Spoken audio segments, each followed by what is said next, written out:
क्या हाल चाल भाई लोग। तो फाइनली गाइस केमिकल बॉन्डिंग का सेकंड लास्ट लेक्चर आज हम लेंगे और आज यार अपना मेन टारगेट होगा एमओटी थ्योरी को डिटेल्ड में एडवांस तक अप्रोच करेंगे और दूसरा मेन हमने टॉपिक करना है डाइपोल मोमेंट। आज हमारा टारगेट यही दो टॉपिक होंगे, एक एमओटी और एक डाइपोल मोमेंट।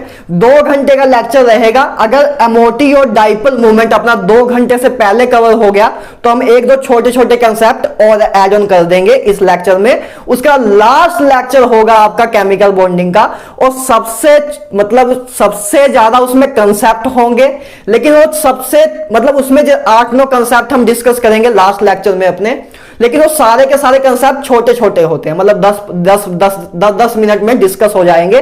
तो और कंसेप्ट उसमें ज्यादा करेंगे लेकिन छोटा से, मतलब वास्ट नहीं है उनकी थ्योरी।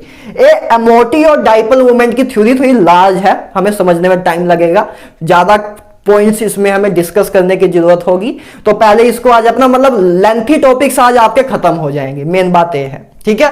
तो चलो यार सबसे पहले अपनी आंखें बंद करो, पूरी एनर्जी अंदर इकट्ठी करो और शुरू हो जाओ। तो गाइस एमओटी थ्योरी स्टार्ट करते हैं। तो एमओटी थ्योरी यार पहली बात तो ये समझ लेते हैं कि एमओटी थ्योरी इन्वेंट कैसे हुई थी, किस सोच के साथ इन्वेंट हुई थी। देखो जब एमओटी थ्योरी आपकी जब आई नहीं थी, जब तक एमओटी थ्योरी की इन्वेंशन नहीं हुई थी, उससे पहले क्या मानते थे, जो ये आपका ऑक्सीजन मॉलिक्यूल है ना, ये आपका ऑक्सीजन मॉलिक्यूल है, ये आपका ऑक्सीजन का हमने स्ट्रक्चर लिखा है। तो ये जो आपका ऑक्सीजन मॉलिक्यूल है, जब एमओटी थ्योरी नहीं आई थी उससे पहले दुनिया ये मानती थी कि जो ऑक्सीजन है वो डाई मैग्नेटिक स्पीसीज है। क्या हम मानते थे कि वो डाई मैग्नेटिक स्पीसीज है। डाई मैग्नेटिक स्पीसीज क्या होती है, जो रिपेल ओ स्पीसीज ओ सब्सटेंस जो रिपेल्ड होते हैं बाय मैग्नेटिक फील्ड, जो मतलब मैग्नेटिक फील्ड को रिपल्शन देते हैं, उनको बोलते हैं डाई मैग्नेटिक स्पीसीज, ठीक है। तो ऑक्सीजन अपना जो था उसको मानते थे कि ये डाई मैग्नेटिक स्पीसीज है, लेकिन बाद में एमओटी थ्योरी के आने के बाद ये पता लगा कि ये भाई साहब ऑक्सीजन एक पैरामैग्नेटिक स्पीसीज है। तो ऑक्सीजन की जब हम बता रहे थे मैग्नेटिक प्रॉपर्टीज को डिस्कस करने के टाइम ही इस एक नवी थ्योरी का जन्म हुआ जिसका नाम है मॉलिक्यूलर ऑर्बिटल थ्योरी। तो इसकी कॉन्ट्राडिक्शन से इस थ्योरी का जन्म हुआ था, ठीक है ना। अच्छा, ये थ्योरी 2 लोगों ने मिलकर दी थी। एक कौन थे, किन्होंने ये थ्योरी किन्होंने इन्वेंट की थी, एक हंस भाई साहब थे और एक मुलिकन भाई साहब थे, ठीक है। तो इन 2 लोगों ने थ्योरी लिखी थी, हंस एंड मुलिकन, ठीक है। मुलिकन भाई साहब हमने ज्यादा मेहनत की थी, लेकिन हम नाम दोनों का ही लेते हैं, ठीक है ना। ये आपका नीट में आ जाता है, जेई में तो नहीं आता, तो इसको आप देख लेना, हैंड एंड मुलिकन, ठीक है। तो अब बात करते हैं, ये तो चलो बात हो गई, साइंटिस्ट का नेम हो गया। अब कोर कंसेप्ट पे आते हैं, ठीक है ना। अब कोर कंसेप्ट पे आते हैं। देखो मैं थोड़ा डिटेल्ड में ज्यादा जाऊंगा, लेकिन मैं बीच में नीट वाले बच्चों की बात कर रहा हूं। नीट वाले बच्चों को मैं बीच में बता दूंगा कि आप चाहो तो इतना करना है तो कर लो, नहीं करना तो आप स्किप कर देना। मैं आपको एक जगह बताऊंगा कि इतना से इतने के बीच में आपके सिलेबस का पार्ट नहीं है, एडवांस का पार्ट है, ठीक है। जेईई एडवांस में आता है, लेकिन अगर आप सीखना चाहते हो, क्योंकि कंसेप्ट एमओटी का रियल कंसेप्ट जो है वो चीज एक्सप्लेन, ये सेम बात करूं तो इसकी बात कर रहा हूं। ये आपके नीट में नहीं है, लेकिन ये यही कंसेप्ट है एमओटी का, एक रियल फील है एमओटी का। तो अगर आप फील लेना चाहते हो तो कब कर सकते हो। अगर जो अभी जिनके पास टाइम कम है नीट के लिए या नहीं करना चाहते कि वो मैं चाहते हैं कि पूरा सिलेबस ओरिएंटेड ही करें, तो मैं उनको बता दूंगा कहां से कहां आप स्किप कर लो, तो उसके आगे से आप कंटिन्यू कर सकते हो। जेईई वालों को तो देखना है, ठीक है। जेईई मेंस की तैयारी कर रहे हो, जेईई एडवांस की कर रहे हो, आपको क्षमा नहीं होगी, ठीक है ना। तो बात करें मॉलिक्यूलर ऑर्बिटल थ्योरी की। तो मॉलिक्यूलर ऑर्बिटल थ्योरी देखो कहती क्या है, according to this theory when atomic orbital combine, कि इस थ्योरी के अकॉर्डिंग क्या कहते थे कि एटॉमिक ऑर्बिटल्स कंबाइन होते हैं, they form new molecular orbital which are completely different from atomic orbital. इस थ्योरी ने क्या बोला था, इस थ्योरी ने ये बोला था कि दो एटॉमिक ऑर्बिटल्स आपस में कंबाइन होते हैं और फाइनली जो आपको एक ऑर्बिटल्स मिलते हैं वो कंप्लीटली डिफरेंट होते हैं जो पहले आपके एटॉमिक ऑर्बिटल लिए थे, मतलब एटॉमिक ऑर्बिटल कंबाइन होते हैं। वैसे आपको बता दूं, जब एटॉमिक ऑर्बिटल कंबाइन होते हैं, एटॉमिक ऑर्बिटल जब कंबाइन होते हैं तो आपको दो टाइप के मॉलिक्यूलर ऑर्बिटल मिलते हैं, एक होता है एंटी बॉन्डिंग, एक होता है बॉन्डिंग। तो अभी बताऊंगा सब कुछ आपको, ठीक है ना। देखो जैसे ऐसे होता है, देखो क्या होता है जब एक बॉन्डिंग होती है। देखो जैसे एक आपका ऑर्बिटल ए है ना, एक आपका ऑर्बिटल ए है, एक आपका ऑर्बिटल ए है, तो ए दोनों कंबाइन होते हैं तो ऐसे कॉम्बिनेशंस होती हैं, ऐसे कॉम्बिनेशन होती हैं तो आपको एक मॉलिक्यूलर ऑर्बिटल मिलता है जो कि कंप्लीटली डिफरेंट होता है एटॉमिक ऑर्बिटल से, जो कि कंप्लीटली डिफरेंट होता है एटॉमिक ऑर्बिटल से, ठीक है। तो ए मॉलिक्यूलर ऑर्बिटल थ्योरी ने बताया था।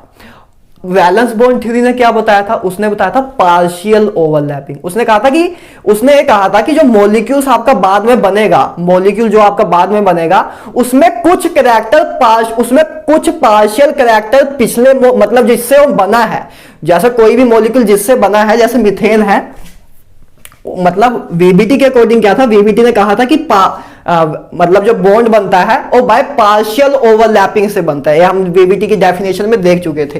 तो उसके अकॉर्डिंग क्या था, वो ये कहना चाहते थे कि जो ये आपके बॉन्ड बने हैं पार्शियल ओवरलैपिंग से बने हैं। तो मतलब कहीं ना कहीं वो इंडिकेट ये कर रहे थे कि जो आपके बॉन्ड्स हैं इनमें पार्शियल कैरेक्टर होता है, इनमें कुछ पार्शियल कैरेक्टर होता है रिस्पेक्टिव स्पीसीज का। मतलब जो आपका आपका मीथेन फाइनल मॉलिक्यूल है ना, मीथेन आपका फाइनल मॉलिक्यूल है, एक किससे मिलके बना है, ये मिलके बना है कार्बन और हाइड्रोजन से। तो वीबीटी थ्योरी क्या कहती थी कि पार्शियल ओवरलैपिंग से मिलके आपको मॉलिक्यूल मिलता है।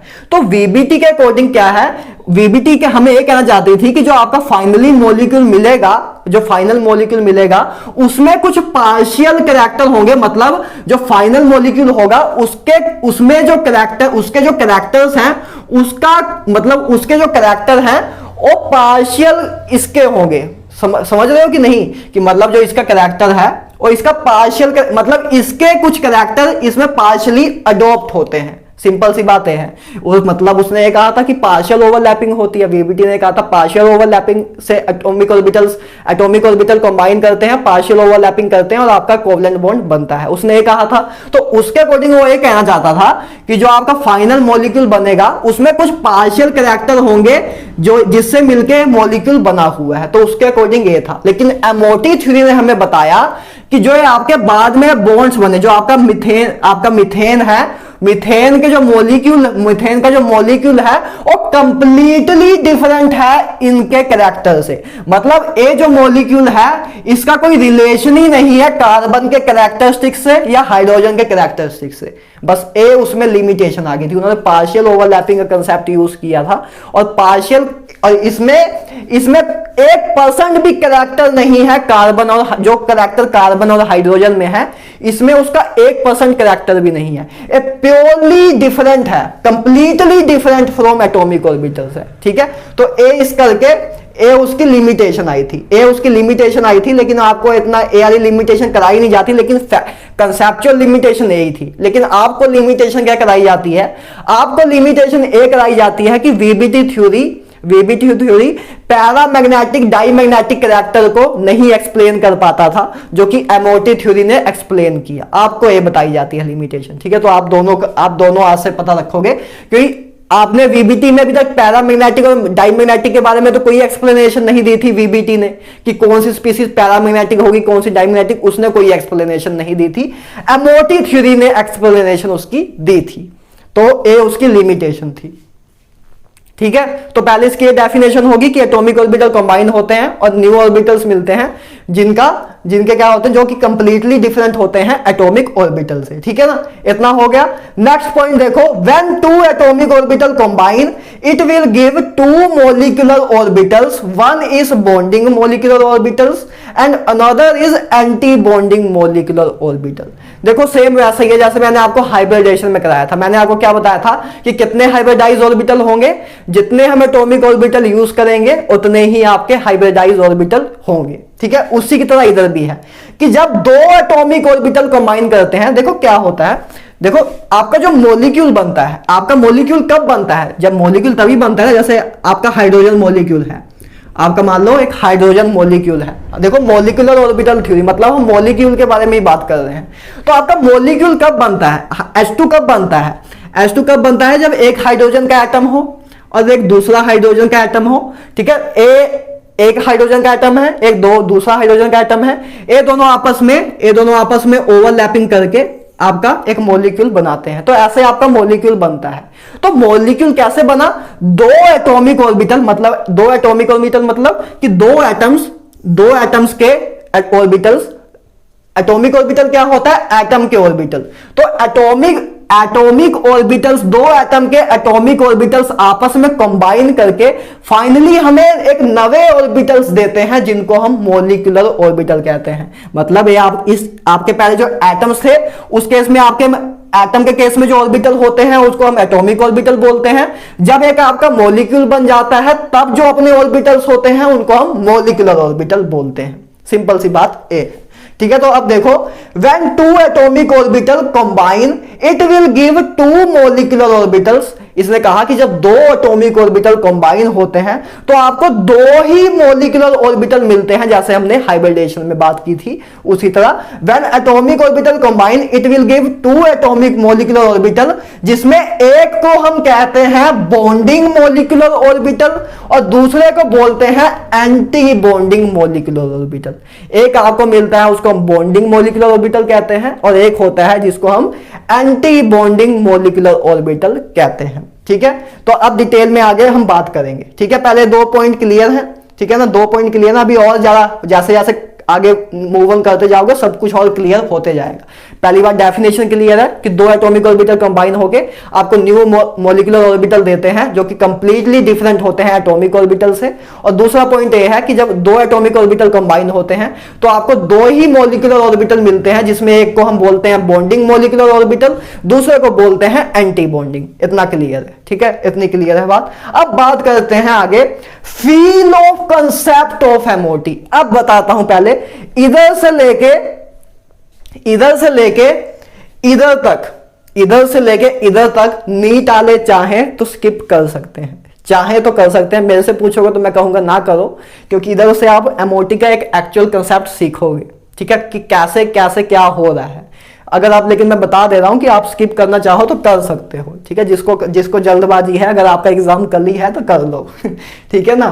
तो आगे बात करें, feel of concept of MOT की बात करते हैं कि एमओटी का कंसेप्ट समझते हैं अब क्या है। पहली बात आती है formation of bonding molecular orbital. अब मैं उसको बीएमओ से लिख रहा हूं, बॉन्डिंग मॉलिक्यूलर ऑर्बिटल। पहले ये बात कर लेते हैं, हमने सिंपली क्या तो दिया कि जब दो एटॉमिक ऑर्बिटल कंबाइन होते हैं तब आपका दो मॉलिक्यूलर ऑर्बिटल मिलते हैं जिसमें एक बॉन्डिंग एक एंटी बॉन्डिंग होता है। चाहूं तो मैं इधर ही खत्म भी कर सकता हूं, आपको कह सकता हूं रट लो कि एक बॉन्डिंग मॉलिक्यूलर ऑर्बिटल बनता है, एक एंटी बॉन्डिंग बनता है। लेकिन मैं आपको फील देना चाहता हूं, मैं आपसे एक कराना चाहता हूं, पूछना चाहता हूं कि बॉन्डिंग मॉलिक्यूलर ऑर्बिटल बना कैसे, कैसे क्या हुआ, कैसे चीजें क्या हुई, उसकी थ्योरी देखते हैं। Formation of bonding molecular orbital की फॉर्मेशन देखते हैं कि बॉन्डिंग मॉलिक्यूलर ऑर्बिटल कैसे बना। देखो क्या होता है, एक एटॉमिक ऑर्बिटल, देखो ऑर्बिटल्स एक क्या है, मैंने वेव्स रिप्रेजेंट किया है, एक क्या है, वेव है। देखो जो आपके इलेक्ट्रॉन्स होते हैं, इलेक्ट्रॉन एक वेव की तरह होते हैं ना, इलेक्ट्रॉन एक वेव की तरह होते हैं, ऐसे मूव करते रहते हैं, इलेक्ट्रॉन्स एक वेव की तरह होते हैं। तो इसलिए हम ये अपनी क्या है, इलेक्ट्रॉन वेव है, इलेक्ट्रॉनिक वेव है, ठीक है, ये अपनी क्या है, इलेक्ट्रॉनिक वेव। तो एक एटॉमिक ऑर्बिटल की इलेक्ट्रॉन वेव ये है ना, इसको हम बोलते हैं एटॉमिक ऑर्बिटल की इलेक्ट्रॉन वेव, ठीक है। तो ये अपना एक एटॉमिक ऑर्बिटल अपना ये है जिसकी हमने इलेक्ट्रॉन वेव ए लिखी है, एक दूसरा अपने पास एटॉमिक ऑर्बिटल है जिसकी इलेक्ट्रॉन वेव ए है। अब क्या होता है, इंटरफेरेंस होती है। क्या होती है इंटरफेरेंस, इसको मैं आपको फिजिक्स में और डिटेल में कराऊंगा जब हम करेंगे अपना क्या करेंगे, वेव एक चैप्टर आता है, सबसे लास्ट चैप्टर है 11th का, उसमें भी करेंगे।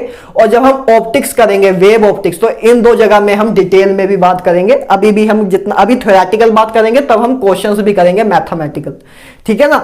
देखो क्या होता है, एक्चुअल में एटॉमिक ऑर्बिटल कैसे कंबाइन हो रहे हैं। एटॉमिक ऑर्बिटल्स क्या है, इलेक्ट्रॉनिक वेव्स होती हैं।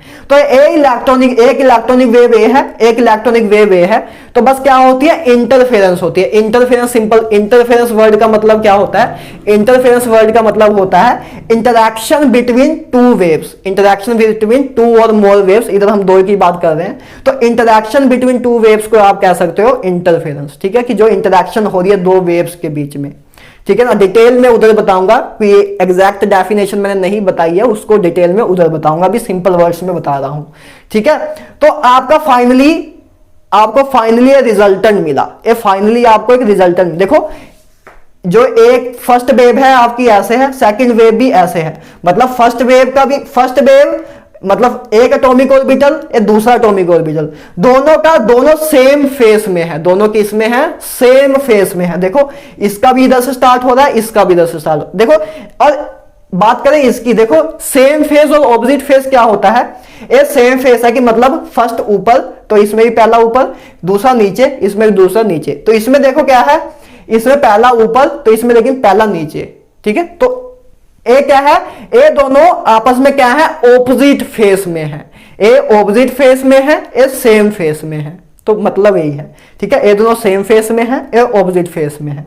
तो फॉर्मेशन ऑफ बॉन्डिंग मॉलिक्यूल कब होती है, जब दो इलेक्ट्रॉनिक वेव्स, मतलब दो एटॉमिक ऑर्बिटल्स वाली इलेक्ट्रॉनिक वेव्स आपस में सब सेम फेस में कंबाइन होती हैं, तो जो आपको फाइनली आपका देखो जो उसके बाद फिर फाइनल रिजल्टेंट आपको क्या मिलेगा, फाइनल रिजल्टेंट आपको क्या मिलेगा, देखो एक ऊपर था, एक आपका ए था, एक आपका ए था, तो जब ए दोनों आपस में कंबाइन होंगे, तो जो आपको ए जो ऊपर वाली वेवलेंथ है, देखो एक ए में लिखा है साई, ए क्या होता है, देखो सिंबल होता है, ए होता है साई, ए आपने अगर एटॉमिक स्ट्रक्चर में से किया हो तो मैंने उधर आपको स्क्रोडिंगर इक्वेशन कराई थी, तो उधर मैंने बताया था, इसको क्या बोलते हैं, साई।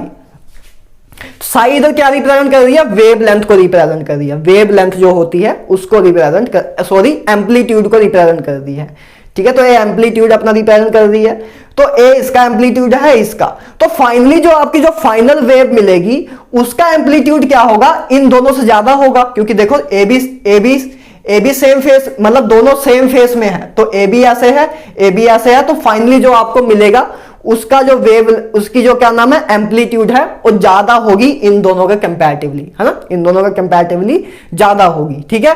तो ए आपका फाइनली, ए आपकी वेव फंक्शन मिला, ठीक है, एक आपको वेव फंक्शन ए मिला फाइनली, तो ए है, ऐसे आपका फॉर्मेशन होती है बॉन्डिंग मॉलिक्यूलर ऑर्बिटल की। सिंपल वर्ड में आप बताऊं, अभी भी क्लियर नहीं हुआ होगा काफियों को, formation of bonding molecular orbital कैसे होती है, जब दो इलेक्ट्रॉनिक एटॉमिक ऑर्बिटल्स की, जब दो इलेक्ट्रॉनिक वेव्स, एक एटॉमिक ऑर्बिटल की इलेक्ट्रॉनिक वेव हमने ए माना उसको, एक एटॉमिक ऑर्बिटल की इलेक्ट्रॉनिक वेव हमने बी माना, ठीक है, जब ए दोनों आपस में जब सेम फेस में कंबाइन होती हैं, तो आपको रिजल्टेंट वेव मिलती है जिसका एम्पलीट्यूड इन दोनों के एम्पलीट्यूड से ज्यादा होता है, ठीक है, इन दोनों का एम्पलीट्यूड, मतलब इनका एम्पलीट्यूड, इन दोनों के एम्पलीट्यूड से इसका एम्पलीट्यूड ज्यादा होता है। तो ए जो है आपकी, ए मोलिकुलर ऑर्बिटल का इलेक्ट्रॉनिक वेव फंक्शन है, मोलिकुलर ऑर्बिटल का इलेक्ट्रॉनिक वेव फंक्शन है। तो ए ऐसे आपका बॉन्डिंग मोलिकुलर ऑर्बिटल बनता है, वो इसको बोलते हैं कंस्ट्रक्टिव इंटरफेरेंस, कि कंस्ट्रक्ट हुआ मतलब आपकी जो एम्पलीट्यूड है वो इंक्रीज हुई, इसकी एम्पलीट्यूड कुछ साई ए थी, इसकी साई बी थी, इसका एम्पलीट्यूड मैंने माना सिग्मा, तो वो इंक्रीज हुआ, इन दोनों से ज्यादा है। अगर मतलब सिंपल सी बात, इसका अगर एक है, इसका अगर एक है, तो इसका दो, मतलब इसका जो है एक से ज्यादा ही होगा, इसका एक से ज्यादा ही होगा, ठीक है, इसका एम्पलीट्यूड एक से ज्यादा होगा, तो कंस्ट्रक्टिव इंटरफेरेंस उसको बोलते हैं, ठीक है। कंस्ट्रक्टिव इंटरफेरेंस मतलब कि फेस सेम हो तब जो इंटरफेरेंस होती है उसको बोलते हैं कंस्ट्रक्टिव इंटरफेरेंस, ठीक है। तो जो है आपका सिग्मा की अगर वैल्यू अगर कोई पूछे, वैसे पूछेगा नहीं कभी कोई, तो सिग्मा स्क्वायर बराबर होता है phi A the square, phi B the square, 2 phi A phi B cos theta, ठीक है। वेक्टर एडिशन, वेक्टर लॉ को फॉलो करता है ये वेक्टर, मैं आपको वेव जब कराऊंगा तब उधर बताऊंगा भी, तो ये आपका ऐसे सिग्मा आता है, ठीक है, इधर प्लस साइन आता है, इधर प्लस साइन आता है क्योंकि कंस्ट्रक्टिव इंटरफेरेंस हो रही है, एड अप हो रहे हैं। तो ए आपका सिग्मा स्क्वायर आता है। ए जो सिग्मा स्क्वायर है, देखो ए तो आपका सिग्मा होता है, एम्पलीट्यूड आपको निकालना है तो आपको बस सिग्मा निकालना है। मतलब सिग्मा क्या होगा, इसका अंडर रूट, इस मतलब सिग्मा इधर से स्क्वायर हटेगा तो इधर अंडर रूट आएगा, तो सिग्मा निकालना है तो बस इसका अंडर रूट कर दो। ये जो ये टर्म है इसका अंडर रूट करोगे तो सिग्मा आ जाएगा। मैं बात कर रहा हूं सिग्मा स्क्वायर की। सिग्मा स्क्वायर क्या होता है, सिग्मा स्क्वायर क्या रिप्रेजेंट करता है, finding probability of electron in molecular orbital. Electron की मिलने की संभावना जो होती है मॉलिक्यूलर ऑर्बिटल में, और सिग्मा स्क्वायर रिप्रेजेंट करता है। ठीक है, सिग्मा स्क्वायर आपका क्या रिप्रेजेंट करता है, finding probability of electron in molecular orbital. ठीक है ना, तो याद रखेंगे साई क्या है, साई ए या साई बी क्या है, एम्पलीट्यूड है।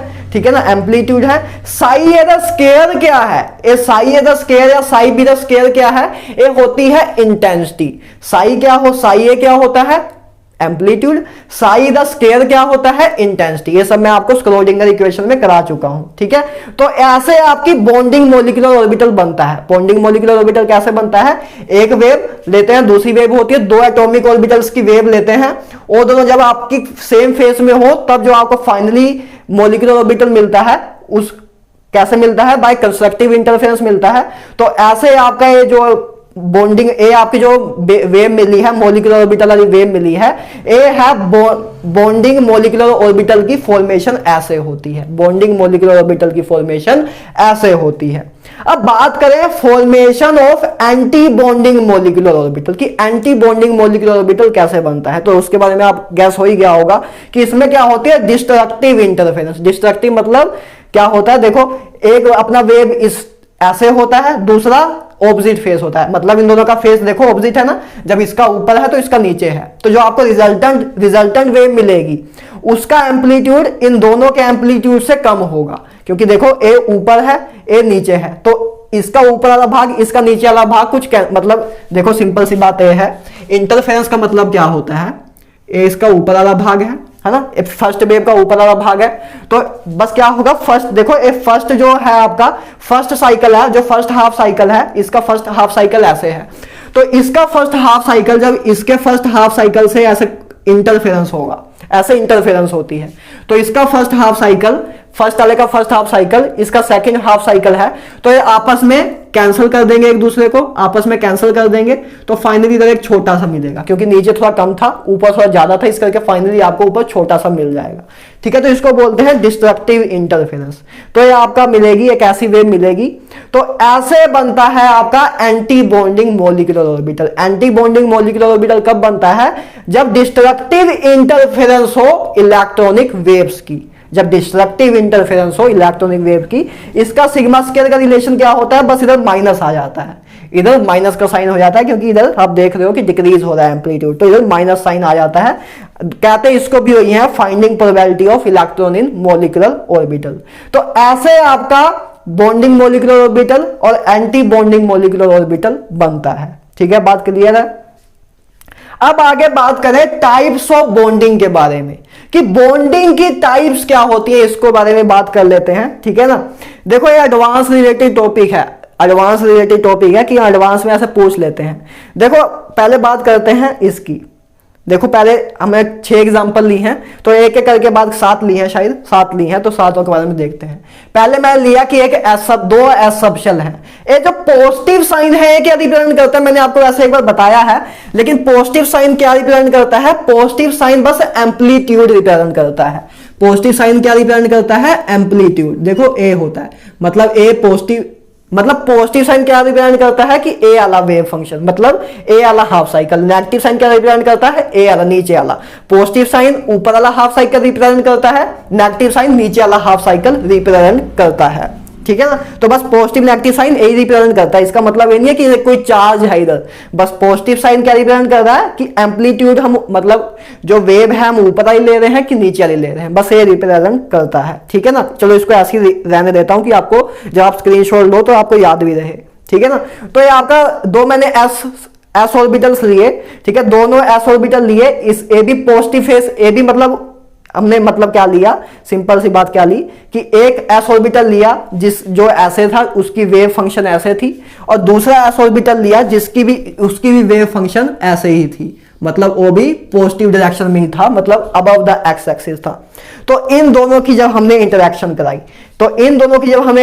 कराई तो हमें एक मोलिकुलर ऑर्बिटल मिलता है जो कि ऐसे होता है, क्योंकि आपको पता है कि इधर अब क्या हो रही है, देखो दोनों सेम फेस में है, तो मतलब कंस्ट्रक्टिव इंटरफेरेंस होगा, तो ये दोनों आपस में एड अप हो जाएंगे, ये दोनों आपस में एड अप होकर एक ज्यादा थोड़ा मोटा सा दे रहे हैं आपको, मोटा सा एक मोलिकुलर ऑर्बिटल दे रहे हैं और अंदर प्लस साइन है, ठीक है ना। तो ऐसे आपकी कॉम्बिनेशन होती है। आपको जेईई एडवांस में मैच द कॉलम टाइप में भी ऐसे क्वेश्चन आ जाते हैं, आपको ये दिया होगा और पूछेंगे बताओ कि जो रिजल्टेंट जो आपका मोलिकुलर ऑर्बिटल बना उसकी शेप कैसे दिख रही होगी, तो आप उसको बताना है कि आपको इसके रिजल्ट इस मतलब इन दोनों के कॉम्बिनेशन से हमें ऐसा एक मोलिकुलर ऑर्बिटल मिलेगा, ठीक है ना। इसमें और क्वेश्चन क्या आ सकते हैं, इस पे एक क्वेश्चन आ सकता है नोडल प्लेन के ऊपर कि कितने नोडल प्लेन है, एक ये आ सकता है कि किस टाइप की ओवरलैपिंग है, इस पे भी क्वेश्चन आ सकता है। तो देखो नोडल प्लेन क्या होता है, नोडल प्लेन पहले समझो नोड क्या होता है। नोड क्या होता है, एक ऐसा पॉइंट जहां इलेक्ट्रॉन की मिलने की संभावना 0 हो, जहां इलेक्ट्रॉन कभी मिलता ही नहीं है, उसको बोलते हैं नोड। देखो जैसे इधर ए पोजीशन, इसको बोलते हैं नोड, ए पोजीशन को बोलते हैं नोड, कि इस पोजीशन पे कभी भी इलेक्ट्रॉन नहीं आता, इधर इलेक्ट्रॉन की मिलने की संभावना 0 है, तो नोड क्या होता है, मतलब ओ पोजीशन जहां इलेक्ट्रॉन की मिलने की संभावना 0 हो उसको बोलते हैं नोड, ठीक है ना। तो नोडल प्लेन क्या होता है, तो वही नोडल प्लेन क्या होता है, नोड के अलोंग जो प्लेन होता है उसको बोलते हैं नोडल प्लेन, ठीक है। तो इसमें आपको नंबर ऑफ नोडल प्लेन भी पूछ सकते हैं, आपको मतलब ये कह सकते हैं कि when one S orbital of मतलब ए दो एस ऑर्बिटल कंबाइन करें, मतलब आपको दिखा देंगे प्लस माइनस साइन से इंडिकेट बता देंगे, तो ये जब दो कंबाइन करेंगे तो आपको पूछेंगे जो रिजल्टेंट मोलिकुलर ऑर्बिटल आपका बना उसमें कितने फेस हैं, उसमें कितने नोडल प्लेन है, तो बस आपको ये पता होना चाहिए, इसका पता है तो आप नोडल प्लेन आराम से निकाल दोगे। मैं बताता हूं कैसे। देखो इसमें 0 नोडल प्लेन है, इसमें कितने नोडल प्लेन है, 0 नोडल प्लेन है। कैसे इंडिकेट होगा, अब जब नेक्स्ट एग्जांपल में जाओगे तब पता लगेगा। ओवरलैपिंग की टाइप क्या है, देखो ओवरलैपिंग आपकी 3 टाइप की होती है। ओवरलैपिंग एक होती है पॉजिटिव ओवरलैपिंग, एक होती है नेगेटिव ओवरलैपिंग और एक होती है जीरो ओवरलैपिंग। देखो पॉजिटिव नेगेटिव में इंडिकेट करना बहुत आसान है। पॉजिटिव नेगेटिव को इंडिकेट करने की एक ट्रिक भी है। आप बस क्या करो, जो साइन आपको दिए हुए हैं उनको बस मल्टीप्लाई कर दो। जैसे बात करें इधर, देखो ये पहले का पॉजिटिव साइन है, दूसरे का भी पॉजिटिव साइन है। जब पॉजिटिव से आप पॉजिटिव को मल्टीप्लाई करते हो, मतलब जैसे पॉजिटिव को जब पॉजिटिव से मल्टीप्लाई करते हो तो आपको जो फाइनल आंसर मिलता है वो पॉजिटिव ही होता है। तो जब पॉजिटिव को मल्टीप्लाई पॉजिटिव से करते हो तो आपको फाइनली पॉजिटिव मिलता है। तो इधर तो उससे ही आप कंक्लूड कर सकते हो कि इसकी क्या ओवरलैपिंग होगी, पॉजिटिव ओवरलैपिंग। इसकी कौन सी ओवरलैपिंग होगी, पॉजिटिव, ठीक है, पॉजिटिव ओवरलैपिंग होगी। अब सेकंड एग्जांपल देखते हैं, अभी समझ जाओगे सब कुछ जैसे जैसे आप आगे जाओगे, ठीक है, क्योंकि अभी जस्ट पहली बार देख रहे हो और शायद आपने कभी सुना भी ना हो बुक्स वुक्स में, ठीक है ना। तो देख लो, कोई दिक्कत नहीं होगी, एडवांस लिए करना है तो करना ही पड़ेगा, ठीक है। तो अब आगे देखो, अब हमने क्या लिया, अब हमने दूसरा केस लिया जिसमें एस ऑर्बिटल ए रहा। एक हमने एस ऑर्बिटल लिया जो पॉजिटिव फेस में है, एक हमने नेगेटिव वाला लिया। मतलब हमने क्या किया, एक एस ऑर्बिटल लिया जिसकी इलेक्ट्रॉनिक वेव ऐसे है, और एक हमने एक एस ऑर्बिटल लिया जिसकी इलेक्ट्रॉनिक वेव कैसी है, ऐसे नीचे की तरफ, ऐसे नीचे की तरफ, है ना। मतलब ये पॉजिटिव साइन क्या रिप्रेजेंट कर रहा है कि इसकी वेव फंक्शन ऐसे है ऊपर की तरफ, नेगेटिव वाला ऑर्बिटल क्या रिप्रेजेंट कर रहा है कि इसकी वेव नीचे वाली है। तो इन दोनों की जब कॉम्बिनेशन करें तो ऐसे इंटरफेरेंस होगी। तो बस इधर क्या हो रही है, डिस्ट्रक्टिव इंटरफेरेंस। क्या हो रही है, डिस्ट्रक्टिव इंटरफेरेंस।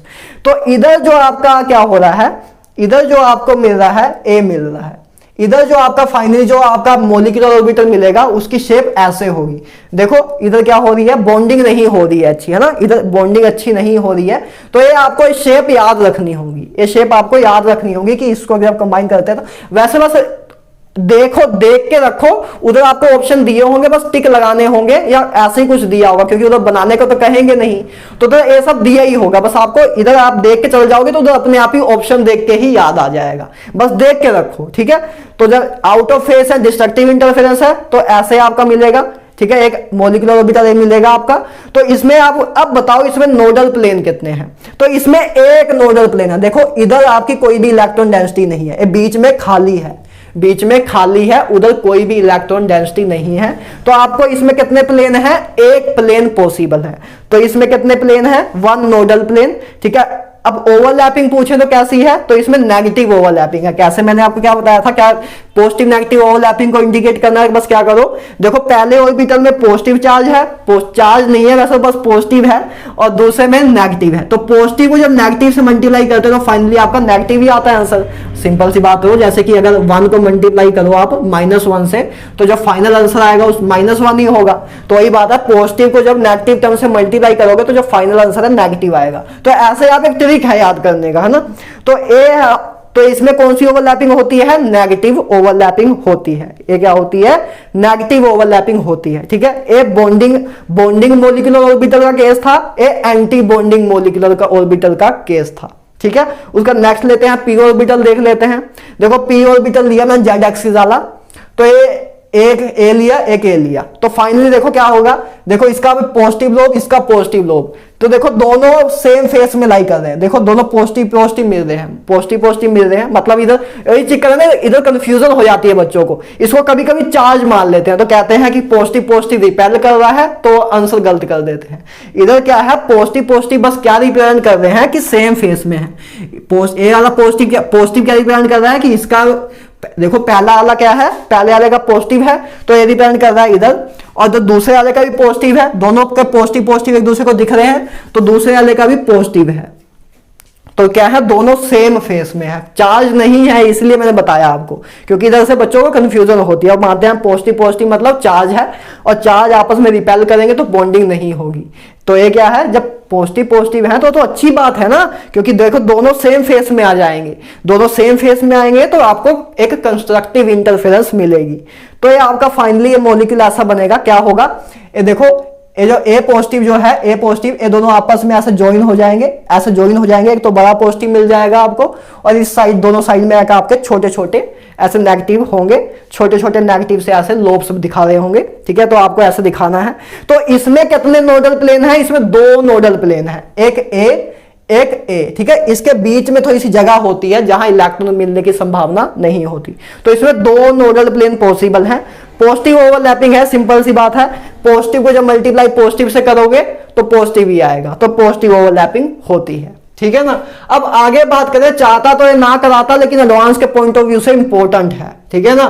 तो आगे इसके एंटी बॉन्डिंग वाला केस ले लो, सिंपल सी बात। तो जब ए वाला, इसका देखो पॉजिटिव लोब इसके नेगेटिव लोब से मिल रहा है, मतलब इसकी वेव क्या है? पॉजिटिव वाली, और दूसरे वाले की क्या है? दूसरा वाला क्या शो कर रहा है? नेगेटिव वाला, तो इसकी ऐसे होगी। तो ये डिस्ट्रक्टिव इंटरफेरेंस हो रही है, तो मतलब एंटी बॉन्डिंग मॉलिक्यूलर ऑर्बिटल बनेगा। तो जो आपके क्या बना, मॉलिक्यूलर ऑर्बिटल की शेप कैसी है? ऐसी। देखो मॉलिक्यूलर ऑर्बिटल की शेप कैसी है? ऐसी, है ना। देखो क्या हो रहा है? कॉम्बिनेशन नहीं हो रही है, कॉम्बिनेशन नहीं हो रही है, बस क्या हो रहा है? इसका नेगेटिव और पॉजिटिव ये रहा, इसका नेगेटिव और पॉजिटिव ये रहा, वैसे के वैसे ही है, ठीक है। बस थोड़ा सा साइज थोड़ा सा चेंज हो गया है ड्यू टू सराउंडिंग का इफेक्ट के कारण, दोनों के आपस में सराउंडिंग के इफेक्ट के कारण। तो इनके बीच में नोडल प्लेन कितने हैं? एक है। इसके बीच में कितने नोडल प्लेन है? एक है, 2 हमने लिख दिया। इसके बीच में नोडल प्लेन कितने हैं? 1 है। एक ही बीच में नोडल प्लेन है, इसके बीच में इधर जगह नहीं होती, इसके बीच में पूरी अटैचमेंट होती है, इधर पूरी अटैचमेंट होती है, लेकिन इस केस में नहीं होती। देखो एक टॉफी की तरह है ना, कैंडी की तरह, टॉफी की तरह है। टॉफी जैसे टॉफी अपनी होती है, टॉफी पता है ना, काफी लोग तो अंग्रेज होंगे, इधर कैंडी बोलते हैं। तो कैंडी, देखो कैंडी ऐसी होती है ना, दो साइड से रैपर होते हैं, दोनों साइड से ऐसे छोटा छोटा सा वो होता है, बीच में कैंडी होती है अपनी, तो कैंडी की तरह है ये। देखो कैंडी की तरह नहीं है, तो जो कैंडी की तरह है उसमें जो पॉइंट है इसके बीच में जगह होती है, तो उसमें 2 नोडल प्लेन है, इसमें एक ही है। इधर से 2 नोडल प्लेन नहीं होंगे, तो इधर एक नोडल प्लेन है। और नेगेटिव ओवरलैपिंग की बात करें तो नेगेटिव ओवरलैपिंग तो सिंपल है, प्लस को मल्टीप्लाई करोगे जब नेगेटिव से तो नेगेटिव आएगा, तो आपकी इसलिए नेगेटिव ओवरलैपिंग होती है इधर, ठीक है ना। उसके बाद अब हम p ऑर्बिटल ऐसे वाले ले लें, पहले तो हमने z वाले ले लिए, अब हम px या py कह दें, दोनों में से कोई भी ले लो, ठीक है। px भी इसको बोल सकते हैं, इसको py भी बोल सकते हैं। तो इसकी बात करें तो इसकी इंटरफेरेंस जब होगी तो देखो क्या है, पॉजिटिव से पॉजिटिव, नेगेटिव से नेगेटिव, हाँ मतलब कंस्ट्रक्टिव इंटरफेरेंस हो रही है। तो बस क्या बनेगा, देखो क्या होगा, बस ए जो इसका ए वाला लोब है और ए वाला लोब है, पॉजिटिव वाला लोब है, ए दोनों आपस में कंबाइन कर जाएंगे, और इसका नेगेटिव वाला लोब, इसका नेगेटिव वाला ए दोनों आपस में कंबाइन कर जाएंगे। तो एक ऊपर पॉजिटिव लोब बन जाएगा, एक नीचे पॉजिटिव लोब बन जाएगा। तो ए आपका फाइनली मॉलिक्यूलर ऑर्बिटल बनेगा। मुझे सबसे प्यारा ही लगता है क्योंकि बर्गर की तरह लगता है, ठीक है, मन करता है खा लूं इसको, तो बर्गर की तरह लगता है, तो मुझे प्यारा सा लगता है, ठीक है। तो ऐसे होगा, वैसे पॉजिटिव इधर बन जाएगा, नेगेटिव इधर बन जाएगा, तो ये आपका बर्गर की तरह एक बन जाएगा। तो इसमें एक नोडल प्लेन है, बीच में एक नोडल प्लेन है, ठीक है। तो वन नोडल प्लेन और पॉजिटिव ओवरलैपिंग तो आप बता सकते हो, क्योंकि पॉजिटिव तो मतलब पॉजिटिव को मल्टीप्लाई या पॉजिटिव से करोगे तब आपका पॉजिटिव ही आएगा, या तो इसके अकॉर्डिंग भी देखो तो जब नेगेटिव को मल्टीप्लाई करोगे नेगेटिव से तो आपका पॉजिटिव ही आंसर आएगा। तो जिससे मर्जी अकॉर्डिंग देख लोगे आंसर सेम ही आएगा, ठीक है, जिसके मर्जी अकॉर्डिंग देख लोगे आंसर सेम ही आएगा। बस सामने वाले देखना है ना, जब इसके सामने क्या है ए, इसके सामने क्या है ए, तो जैसे इसके सामने क्या है ए, ठीक है, ए दोनों तो दूर है, तो उससे हम कंक्लूड नहीं करेंगे, जो सामने है उससे ही हम कंक्लूड करेंगे, ठीक है। उसके बाद ए वाला है, इसी का एंटी बॉन्डिंग वाला पार्ट ले लेते हैं, कि पहले हमने पॉजिटिव लिए थे, अब पॉजिटिव नेगेटिव ले लेंगे। तो एंटी बॉन्डिंग होगी तो ऐसे एक अच्छी बॉन्डिंग नहीं होती है एंटी बॉन्डिंग, तो बस ऐसे होगा, ठीक है, बस ऐसे थोड़े तेजे से हो जाएंगे। जैसे देखो इधर भी थोड़ा सा, इधर देखो आपस में, जैसे इधर क्या हो रहा था, अटैच हो रहे थे, इधर आपस में एक कॉम्बिनेशन होके कुछ नवा मिल रहा था, लेकिन इधर बस मिल नहीं रहा कुछ नवा, बस थोड़ा सा डिफरेंस आ रहा है ना। देखो पहले भी इधर भी ऐसा हुआ था, इधर भी ऐसा हुआ था, ये देखो जब बॉन्डिंग बन रहा था तो कॉम्बिनेशन हो रही थी, आपस में एड अप हो रहे थे, और इसके केस में जब एंटी बॉन्डिंग था तो कुछ हो नहीं रहा था, बस थोड़ा सा शेप में चेंज आ रहा था, ठीक है। उसी तरह इसमें देखो जो आपका बॉन्डिंग था तो एड अप हो रहा था, लेकिन जब एंटी बॉन्डिंग था तो शेप में बस चेंज आ रहा था, लेकिन एड अप कुछ नहीं हो रहा था। तो उसी तरह इधर भी बॉन्डिंग है तो एड अप हो रहा था, ये एंटी बॉन्डिंग है तो एड अप नहीं हो रहा, लेकिन शेप चेंज हो रही है। तो ऐसी है आपकी लोब्स ऐसे हो जाते हैं, ये लोब आपके ऐसे हो जाते हैं। तो इसमें दो नोडल प्लेन और नेगेटिव ओवरलैपिंग होती है, एक नोडल प्लेन आपका ए रहा, एक नोडल प्लेन आपका ए है, तो दो नोडल प्लेन है और नेगेटिव ओवरलैपिंग है। नेगेटिव ओवरलैपिंग आराम से बता सकते हो आप, पॉजिटिव को मल्टीप्लाई नेगेटिव से करोगे तो नेगेटिव ही आएगा, या नेगेटिव को मल्टीप्लाई पॉजिटिव से करोगे तब भी नेगेटिव ही आएगा, तो नेगेटिव ओवरलैपिंग होती है, ठीक है। तो ये पॉजिटिव नेगेटिव ओवरलैपिंग निकालना आसान है, कोई दिक्कत तो नहीं है। बस हाँ नोडल प्लेन, नोडल आप जब स्ट्रक्चर बना लोगे आपको ये चीज याद ही रखनी होगी। वैसे तो ये काफी कुछ मैं कोशिश की है मैंने कि आपको ऐसी हिंट मिल गए होंगे आपको कि जब एंटी बॉन्डिंग होगा तो आपको कुछ कॉम्बिनेशन नहीं हो रही है, बस थोड़ी सी शेप चेंज होगी, तो ऐसे ही आप ऑप्शन से ही इंडिकेशन कर लोगे। आप एक दो क्वेश्चन देख लेना, आपको वैसे ही मतलब बिना, अगर आपको याद भी नहीं है लेकिन आपने एक बार देखा हुआ है, सुना हुआ है, तो आपको ऑप्शन देख के ही याद आ जाएगा, ठीक है। तो इतना टफ नहीं है, इतना कोई मतलब वो ना लेना दिल पे कि नहीं भैया याद नहीं हो रहा, ठीक है ना। तो अब ये देखो, ये लास्ट एग्जांपल क्या है, 7th वाली, इसमें क्या है, मैंने एक ए लिया पी सबशेल, ठीक है, एक पी ऑर्बिटल लिया, एक एस लिया, या मैंने ये लिया एक पी ऑर्बिटल ऐसा लिया, एक पी ऑर्बिटल ऐसा लिया।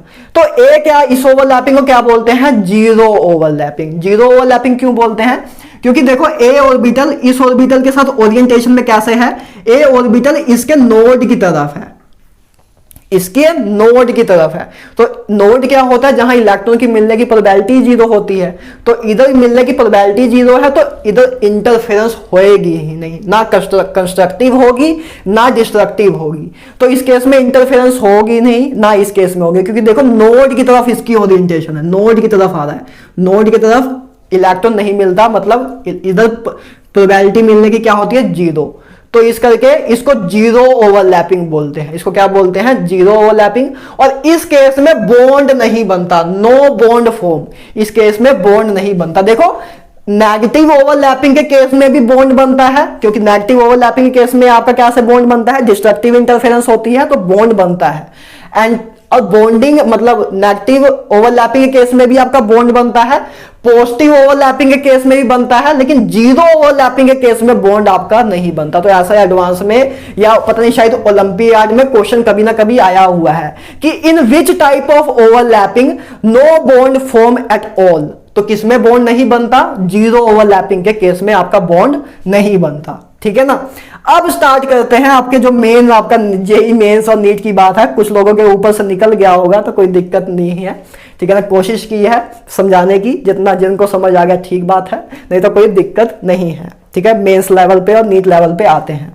तो अब बात करते हैं मेन चीज पे, मॉलिक्यूलर इलेक्ट्रॉनिक कॉन्फ़िगरेशन। सबसे इंपॉर्टेंट चीज ये है मोटी की, मॉलिक्यूलर इलेक्ट्रॉनिक कॉन्फ़िगरेशन, ठीक है। वैसे यार सिंपल चीज थी है, कोई टफ नहीं है। जब टफ मानोगे तो टफ लगेगी, मुझे याद है तो आपको भी याद हो जाएगी। बस 2-3 बार और देख लेना, इसको स्क्रीनशॉट लेके 2-3 बार बस देखना, 2-2 मिनट याद हो जाएगा, कोई दिक्कत नहीं आएगी, ठीक है ना। मॉलिक्यूलर इलेक्ट्रॉनिक कॉन्फ़िगरेशन की बात करें, अब आपको इलेक्ट्रॉनिक कॉन्फ़िगरेशन आती है मॉलिक्यूल्स की। ये बहुत इंपॉर्टेंट है, बहुत ज्यादा इंपॉर्टेंट है। देखो कैसे लिखते हैं इसकी इलेक्ट्रॉनिक कॉन्फ़िगरेशन, जैसे हम पहले लिखते थे, पहले हम कैसे लिखते थे 1s2 2s2, है ना, ऐसे हम इलेक्ट्रॉनिक कॉन्फ़िगरेशन लिखते थे। और किसकी लिखते थे हम, एटॉमिक ऑर्बिटल्स की। जब हम एटम की इलेक्ट्रॉनिक कॉन्फ़िगरेशन लिखते थे, जब हम एटम की किसी एटम की जैसे फ्लोरीन की लिखते थे इलेक्ट्रॉनिक कॉन्फ़िगरेशन, तब हम वो लिखते थे। अब हम मॉलिक्यूलर इलेक्ट्रॉनिक कॉन्फ़िगरेशन लिख रहे हैं, एक मॉलिक्यूल की इलेक्ट्रॉनिक कॉन्फ़िगरेशन लिख रहे हैं, तो उसके लिए एमओटी ने एक इलेक्ट्रॉनिक कॉन्फ़िगरेशन का सिस्टम दिया था। देखो क्या था, 2 केस होंगे इसमें। पहला है फॉर लेस देन और इक्वल टू 14 इलेक्ट्रॉन सिस्टम कि और सिस्टम जिसमें 14 इलेक्ट्रॉन है या 14 से कम इलेक्ट्रॉन है उनके लिए सिस्टम। मतलब जैसे बात करें नाइट्रोजन के लिए, तो नाइट्रोजन में टोटल कितने इलेक्ट्रॉन है, ये नाइट्रोजन मॉलिक्यूल है, तो नाइट्रोजन मॉलिक्यूल में कितने इलेक्ट्रॉन है 14, 7 + 7 14, तो इसमें टोटल 14 इलेक्ट्रॉन्स हैं। तो इसमें आप एक कॉन्फ़िगरेशन को फॉलो करोगे। और जैसे हम बात कर ले हाइड्रोजन की, तो हाइड्रोजन में कितने इलेक्ट्रॉन है 2, तो 2 है, तो उसमें भी आप ए सिस्टम फॉलो करोगे। लेकिन बात करें ऑक्सीजन की, तो ऑक्सीजन में कितने इलेक्ट्रॉन है 16, तो 16 है, तो 14 से मतलब 14 से ज्यादा वाले जिसमें ओ मॉलिक्यूल जिसमें 14 से ज्यादा इलेक्ट्रॉन है, तो उसमें आप ए वाली कॉन्फ़िगरेशन को फॉलो करोगे। अभी फर्क बताता हूं दोनों में क्या है। देखो फॉर लेस देन और इक्वल टू 14 इलेक्ट्रॉन सिस्टम, आपका कॉन्फ़िगरेशन का ये ऑर्डर आपको याद रखना होगा। जैसे आप उसमें याद रखते हो, कहां बताऊं, जैसे आप उधर करते थे ना, जैसे उधर आप करते थे कि 1s 2s 2p, ठीक है, ऐसे उसके बाद 3s 3p 3d, ठीक है, ऐसे आप लिखते जाते थे और बाद में ऐसे ऐसे आप करते थे ना इलेक्ट्रॉनिक कॉन्फ़िगरेशन लिखने के, ऐसे ऐसे आते थे। तो उसमें भी एक आपने ऑर्डर याद किया हुआ था, तो इसमें भी एक आपको ऑर्डर याद करना होगा, ठीक है ना। है बहुत सिंपल, आराम से याद हो जाएगा। कोई कभी किसी को बच्चे को प्रॉब्लम नहीं आती, चाहे जिसको याद रहता हो जी ना, क्योंकि मुझे भी ज्यादा याद नहीं रहता, लेकिन मुझे भी तब भी ये याद हो गया था, तो आपको भी हो जाएगा। देखो क्या है कॉन्फ़िगरेशन का ऑर्डर, सिग्मा 1s। देखो इसमें 2 चीज हम यूज करेंगे, एक सिग्मा एक पाई।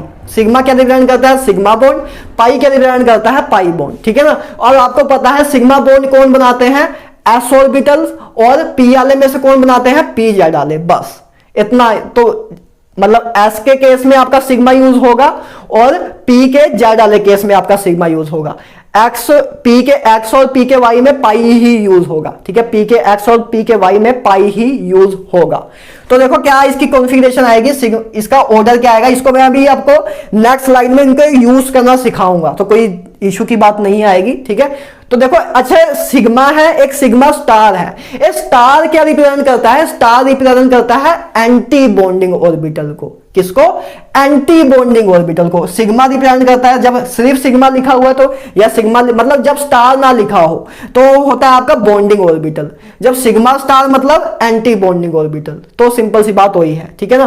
तो एक कॉन्फ़िगरेशन क्या है, sigma 1s, sigma star 1s, उसके बाद sigma 2s, sigma star 2s, उसका पाई 2px प्लस बराबर पाई 2py, मतलब इन दोनों की एनर्जी सेम होती है, पाई 2px equal to pi 2py। उसके बाद sigma pz Z P Z के केस में आपका सिग्मा यूज होगा।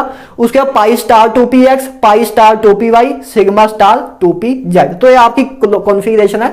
हम 2p तक ही रुकते हैं, वैसे तो आप आगे भी लिख सकते हो sigma 3s, sigma star 3s, ऐसे आगे भी जा सकते हो, लेकिन आपके सिलेबस में 2p तक ही है। मतलब आपको 2 मतलब प्रिंसिपल क्वांटम नंबर 2 तक ही रुकना है, ठीक है, इससे ज्यादा आपका नहीं आएगा, ठीक है ना।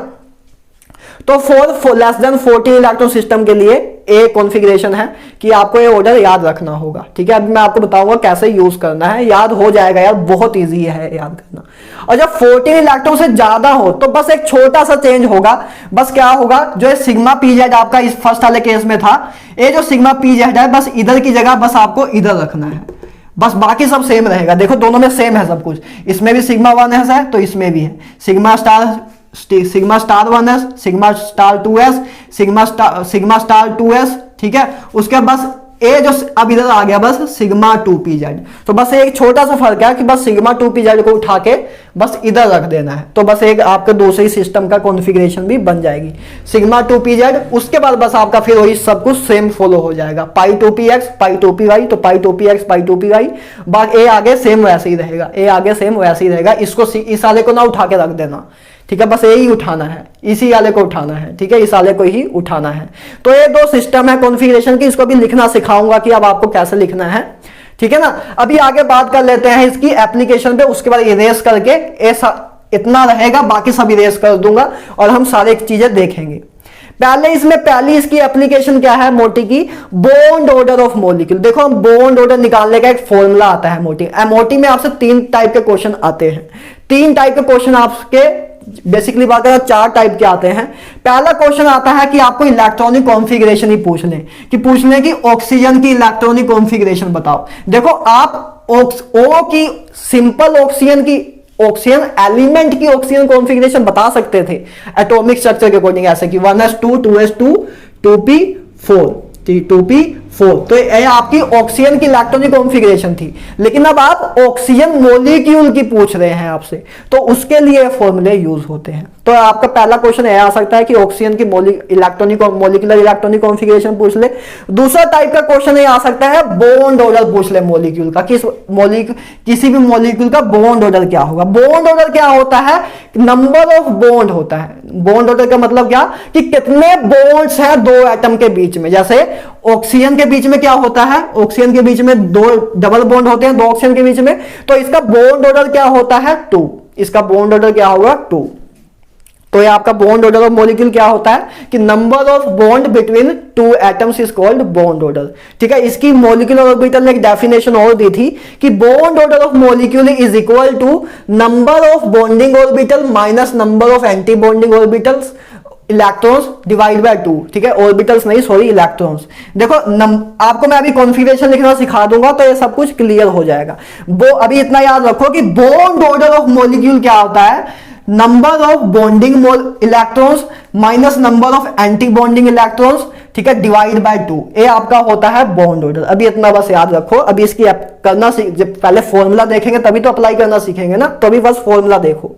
ठीक है, अब आगे देखो बॉन्ड ऑर्डर जो है वो डायरेक्टली प्रोपोर्शनल होता है बॉन्ड स्ट्रेंथ के। ये बातों में पहले ही आपसे कर चुका हूं कि जितने बॉन्ड ऑर्डर ज्यादा होगा, मतलब डबल बॉन्ड की बॉन्ड स्ट्रेंथ ज्यादा होती है सिंगल बॉन्ड से, और ट्रिपल बॉन्ड की बॉन्ड स्ट्रेंथ ज्यादा होती है डबल बॉन्ड से। तो सिंपल सी बात है कि बॉन्ड ऑर्डर जितना ज्यादा होगा उतना बॉन्ड मजबूत होगा, उतना बॉन्ड मजबूत होगा, और बॉन्ड ऑर्डर जितना ज्यादा होगा उतनी ही ज्यादा स्टेबिलिटी होगी। सिंपल सी बात है, जितनी बॉन्ड की स्ट्रेंथ ज्यादा होगी उतनी ही ज्यादा मॉलिक्यूल की स्टेबिलिटी होगी। जितना ज्यादा मुश्किल होगा इस बॉन्ड को तोड़ना उतनी ही ज्यादा स्टेबिलिटी होगी। तो जितना मजबूत बॉन्ड होगा उतनी ही ज्यादा उसकी स्टेबिलिटी होगी। Bond order directly proportional to stability of molecule and inversely proportional to bond length. ये भी सिंपल है, चीज की बात कर चुके हैं। ठीक है, कि बॉन्ड ऑर्डर इनवर्सली प्रोपोर्शनल होता है बॉन्ड लेंथ के, कि जितना बॉन्ड ऑर्डर ज्यादा होगा, आपको पता भी है कि जो सिंगल बॉन्ड होता है उसकी बॉन्ड लेंथ, देखो इसका बॉन्ड ऑर्डर क्या है 3 है, इसका 2 है, इसका 1 है ना। इसका बॉन्ड ऑर्डर क्या है 3, क्योंकि इसमें 3 बॉन्ड है, इसमें 2 बॉन्ड है, इसमें 1 है, तो इसका बॉन्ड ऑर्डर 3 है, इसमें 2 है, इसका 1 है। तो जिसका बॉन्ड ऑर्डर कम होगा, देखो 3 बॉन्ड का मतलब क्या कि इसमें फोर्स ऑफ अट्रैक्शन ज्यादा है, फोर्स ऑफ अट्रैक्शन ज्यादा है, तो फोर्स ऑफ अट्रैक्शन ज्यादा होगी तो बॉन्ड लेंथ कम हो जाएगी। तो सिंपल सी बात वही है कि जिसमें बॉन्ड ऑर्डर ज्यादा होगा उसमें फोर्स ऑफ अट्रैक्शन ज्यादा होगी तो उसका बॉन्ड लेंथ कम होगी। तो इसलिए bond order inversely proportional to bond length. तो ये आपका ऑर्डर है, ठीक है ना।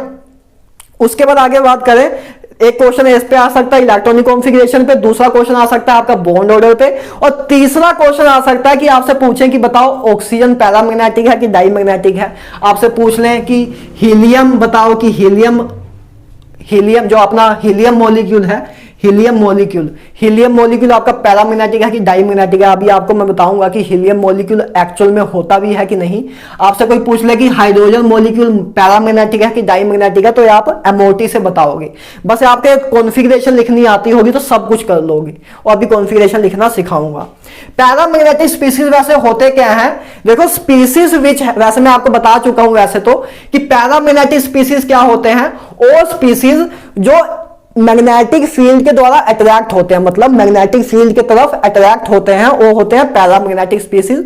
और डाईमैग्नेटिक स्पीसीज क्या होते हैं, जो मैग्नेटिक फील्ड को रिपेल्ड करते हैं। जो स्पीसीज मैग्नेटिक फील्ड को रिपेल्ड करते हैं उनको बोलते हैं डाईमैग्नेटिक स्पीसीज। लेकिन एमओटी के को समझ लेते हैं कैसे करेंगे। पैरामैग्नेटिक स्पीसीज क्या होते हैं, species which have at least one unpaired electron called paramagnetic.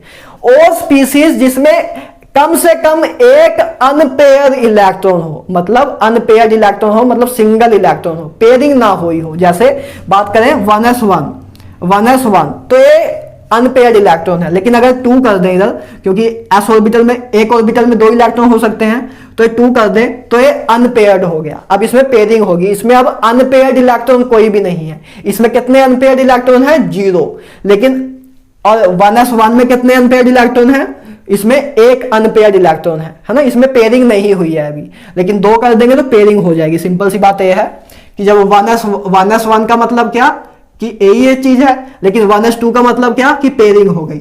1s2 का मतलब क्या, पेयरिंग हो गई। तो जब ऐसे हो, जब एटलीस्ट एक अनपेयर्ड इलेक्ट्रॉन हो, तब हम उसको बोलते हैं कि वो पैरामैग्नेटिक है। लेकिन अगर कोई भी अनपेयर्ड इलेक्ट्रॉन ना प्रेजेंट हो, कोई भी अनपेयर्ड इलेक्ट्रॉन ना प्रेजेंट हो पूरे मॉलिक्यूल में, तो आपका क्या होता है डाईमैग्नेटिक। तो पैरामैग्नेटिक स्पीसीज क्या होते हैं, species which have at least one unpaired electron called paramagnetic. Diamagnetic species क्या होते हैं, not having any unpaired electron, उसमें कोई भी अनपेयर्ड इलेक्ट्रॉन नहीं होते हैं, सारे के सारे पेयर्स होते हैं, मतलब एक दूसरे से पेयरिंग करके होते हैं। ठीक है ना। तो ये 3 टाइप के क्वेश्चन बन सकते हैं, पहला इलेक्ट्रॉनिक कॉन्फ़िगरेशन पे, पहला दूसरा बॉन्ड ऑर्डर पे, तीसरा पैरामैग्नेटिक है कि डाईमैग्नेटिक है इसके ऊपर, चौथा बन सकता है मैग्नेटिक मूवमेंट पे। मैग्नेटिक मूवमेंट पूछ सकते हैं। तो मैग्नेटिक मूवमेंट क्या होता है, मैग्नेटिक मूवमेंट जिसको म्यू से डिनोट करते हैं, एटॉमिक स्ट्रक्चर में भी करा चुका हूं, म्यू बराबर होता है √n+2 के। तो ये होता है आपका मैग्नेटिक मूवमेंट। देखो इधर n आपका क्या है, n इधर क्या है, नंबर ऑफ अनपेयर्ड इलेक्ट्रॉन, कि मॉलिक्यूल जो आपकी इलेक्ट्रॉनिक कॉन्फ़िगरेशन है उसमें कितने अनपेयर्ड इलेक्ट्रॉन्स हैं। तो नंबर ऑफ n क्या है आपका, नंबर ऑफ अनपेयर्ड इलेक्ट्रॉन। सब कुछ अभी यूज करना सिखाऊंगा। ठीक है। एक छोटा सा पॉइंट और, if bond order is same, देखो हमने बात की थी कि बॉन्ड ऑर्डर डायरेक्टली प्रोपोर्शनल है स्टेबिलिटी के। मतलब हमें बात सिंपल सा मतलब क्या बना इससे, कि जिसका बॉन्ड ऑर्डर 2 होगा, जिसका किसी मॉलिक्यूल का बॉन्ड ऑर्डर 2 है, किसी का 1 है, तो कौन सा मॉलिक्यूल ज्यादा स्टेबल होगा, 2 वाला, क्योंकि जिसका बॉन्ड ऑर्डर ज्यादा उसकी स्टेबिलिटी ज्यादा। लेकिन अगर मान लो आपसे 2 मॉलिक्यूल ऐसे दिए हुए हैं, 2 मॉलिक्यूल ऐसे दिए हैं कि दोनों का ही बॉन्ड ऑर्डर 2 है, लेकिन तब भी आपसे पूछे कि इन दोनों में स्टेबिलिटी किसकी ज्यादा है, तब उस केस में आप कैसे बताओगे। पहले तो आप देखोगे बॉन्ड ऑर्डर के अकॉर्डिंग कि जिसका बॉन्ड ऑर्डर ज्यादा उसकी स्टेबिलिटी ज्यादा, लेकिन जब बॉन्ड ऑर्डर सेम आ जाए तब क्या करोगे। तो देखो if bond order is same, तब स्टेबिलिटी कैसे देखोगे, then stability is inversely proportional to number of anti bonding electron, कि stability number of anti bonding electron के इनवर्सली प्रोपोर्शनल है, कि जिस इलेक्ट्रॉनिक मतलब इसकी इलेक्ट्रॉनिक कॉन्फ़िगरेशन अलग होगी, क्योंकि हर एक स्पीसीज की इलेक्ट्रॉनिक कॉन्फ़िगरेशन अलग अलग होती है।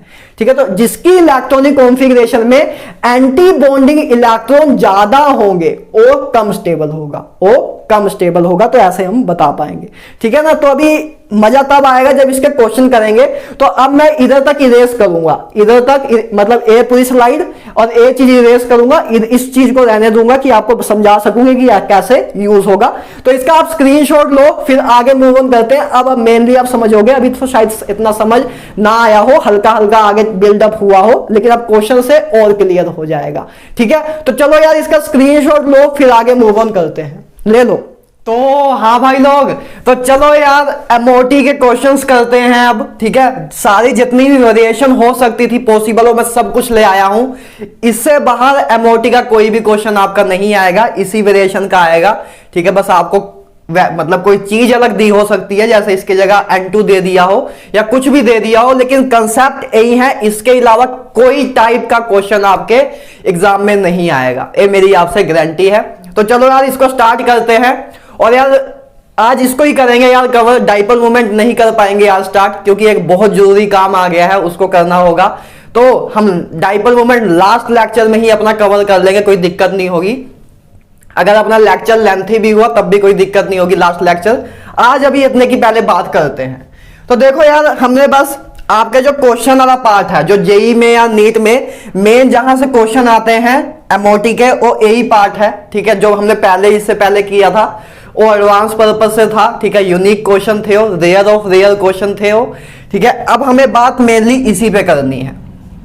तो देखो इसका क्वेश्चन देखो, पहला क्वेश्चन देखते हैं। पहले मॉलिक्यूल से स्टार्ट करते हैं। देखो मॉलिक्यूलर इलेक्ट्रॉनिक कॉन्फ़िगरेशन लिखनी है, तो अपने पास कोई मॉलिक्यूल तो होना चाहिए कि जिसकी हमें कॉन्फ़िगरेशन लिखनी है। तो सब उनकी मैंने एग्जांपल ली है। कितनी ली है मैंने एग्जांपल?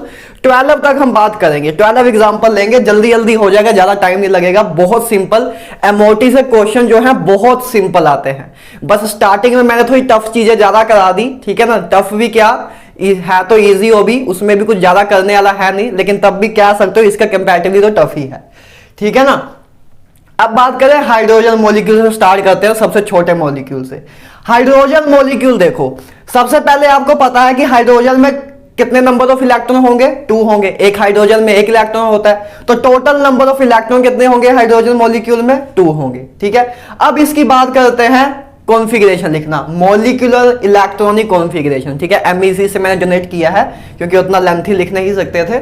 तो मॉलिक्यूलर इलेक्ट्रॉनिक कॉन्फ़िगरेशन अब से लिखना स्टार्ट करते हैं। देखो मैंने आपको बताया था, 2 सिस्टम बताए थे, एक जिसमें 14 इलेक्ट्रॉन से कम हो। ठीक है, 14 इलेक्ट्रॉन से कम वाला मॉलिक्यूल, और एक जिसमें 14 इलेक्ट्रॉन से ज्यादा वाला मॉलिक्यूल। तो हाइड्रोजन में 2 इलेक्ट्रॉन है, तो ये वाली कॉन्फ़िगरेशन फॉलो करेगा। ठीक है, तो इसमें कॉन्फ़िगरेशन लिखना स्टार्ट करते हैं। तो देखो इसकी कॉन्फ़िगरेशन क्या आएगी? सिग्मा 1s2, क्योंकि 2 इलेक्ट्रॉन ही है, 2 इलेक्ट्रॉन है, तो देखो बस इसकी कॉन्फ़िगरेशन लिखना स्टार्ट करो। इसकी कॉन्फ़िगरेशन तो बिल्कुल जब स्टार्ट करते हैं उसी टाइम खत्म भी हो जाती है। तो देखो उस हाइड्रोजन में ए वाली कॉन्फ़िगरेशन फॉलो करेगा। ठीक है, ए सिस्टम फॉलो करेगा, तो बस 2 इलेक्ट्रॉन है तो फिलिंग करनी स्टार्ट करो। तो सिग्मा 1s2, एस ऑर्बिटल में 2 इलेक्ट्रॉन्स होते हैं, तो सिग्मा 1s2, तो 2 के 2 इलेक्ट्रॉन आपने फिल कर दिए। फिर आप आगे मूव ऑन करोगे नहीं, क्योंकि आगे फिर क्या होगा, इधर भी 0 इलेक्ट्रॉन, इधर भी 0 इलेक्ट्रॉन, 0 0 होंगे, तो 0 0 के लिखने का कोई फायदा नहीं है। तो सिग्मा 1s2 आपकी इसकी कॉन्फ़िगरेशन आई। ठीक है, ये आपकी ऐसी बस कॉन्फ़िगरेशन लिखते हैं और कुछ नहीं है। ठीक है, बस हाँ, बस आपको पैटर्न याद रखना होगा, और उसमें भी याद रखने की कोई खास जरूरत तो है नहीं। Sigma 1s, sigma star 1s, ऐसे ऐसे चलता जाएगा, जो पहले एक बार बता चुका हूं। ठीक है ना, तो इसको इरेज कर दे। तो अब नेक्स्ट देखो, कॉन्फ़िगरेशन लिख ली हमने। अब लास्ट में आपसे पूछते हैं, आपका ये भी पूछ सकते हैं कि हाइड्रोजन का बॉन्ड ऑर्डर क्या। देखो मैंने आपको बताया था ना कि कितने टाइप के क्वेश्चन आ सकते हैं। पहली बात तो यही पूछ सकते हैं कि what is a configuration of hydrogen molecule, तो आप ये बता सकते हो कि इसकी कॉन्फ़िगरेशन ये है। दूसरा क्वेश्चन पूछ सकते हैं बॉन्ड ऑर्डर पे।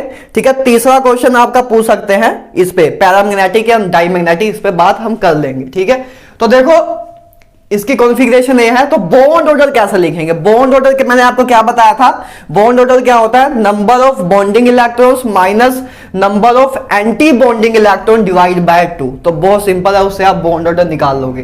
तो देखो इधर कितने इलेक्ट्रॉन बॉन्डिंग ऑर्बिटल में है। देखो ये बॉन्डिंग ऑर्बिटल है, मैंने आपको बताया था कि बॉन्डिंग ऑर्बिटल क्या होते हैं, जो ए वाले हैं। एंटी बॉन्डिंग वाले कौन से होते हैं? स्टार वाले। ए बॉन्डिंग है, ए एंटी बॉन्डिंग, ए बॉन्डिंग, ए एंटी बॉन्डिंग। स्टार वाले आपके एंटी बॉन्डिंग होते हैं। तो आपके बॉन्डिंग ऑर्बिटल, बॉन्डिंग इलेक्ट्रॉन कितने हैं? इधर 2 हैं। बॉन्डिंग इलेक्ट्रॉन कितने हैं? 2 है ना। बॉन्डिंग सबसे एक है आपका, तो उसमें 2 इलेक्ट्रॉन्स हैं, तो बॉन्डिंग इलेक्ट्रॉन 2 है। एंटी बॉन्डिंग इलेक्ट्रॉन कौन कितने हैं, 0 है, क्योंकि कोई इधर एंटी बॉन्डिंग ऑर्बिटल में कोई भी अपना इलेक्ट्रॉन है नहीं।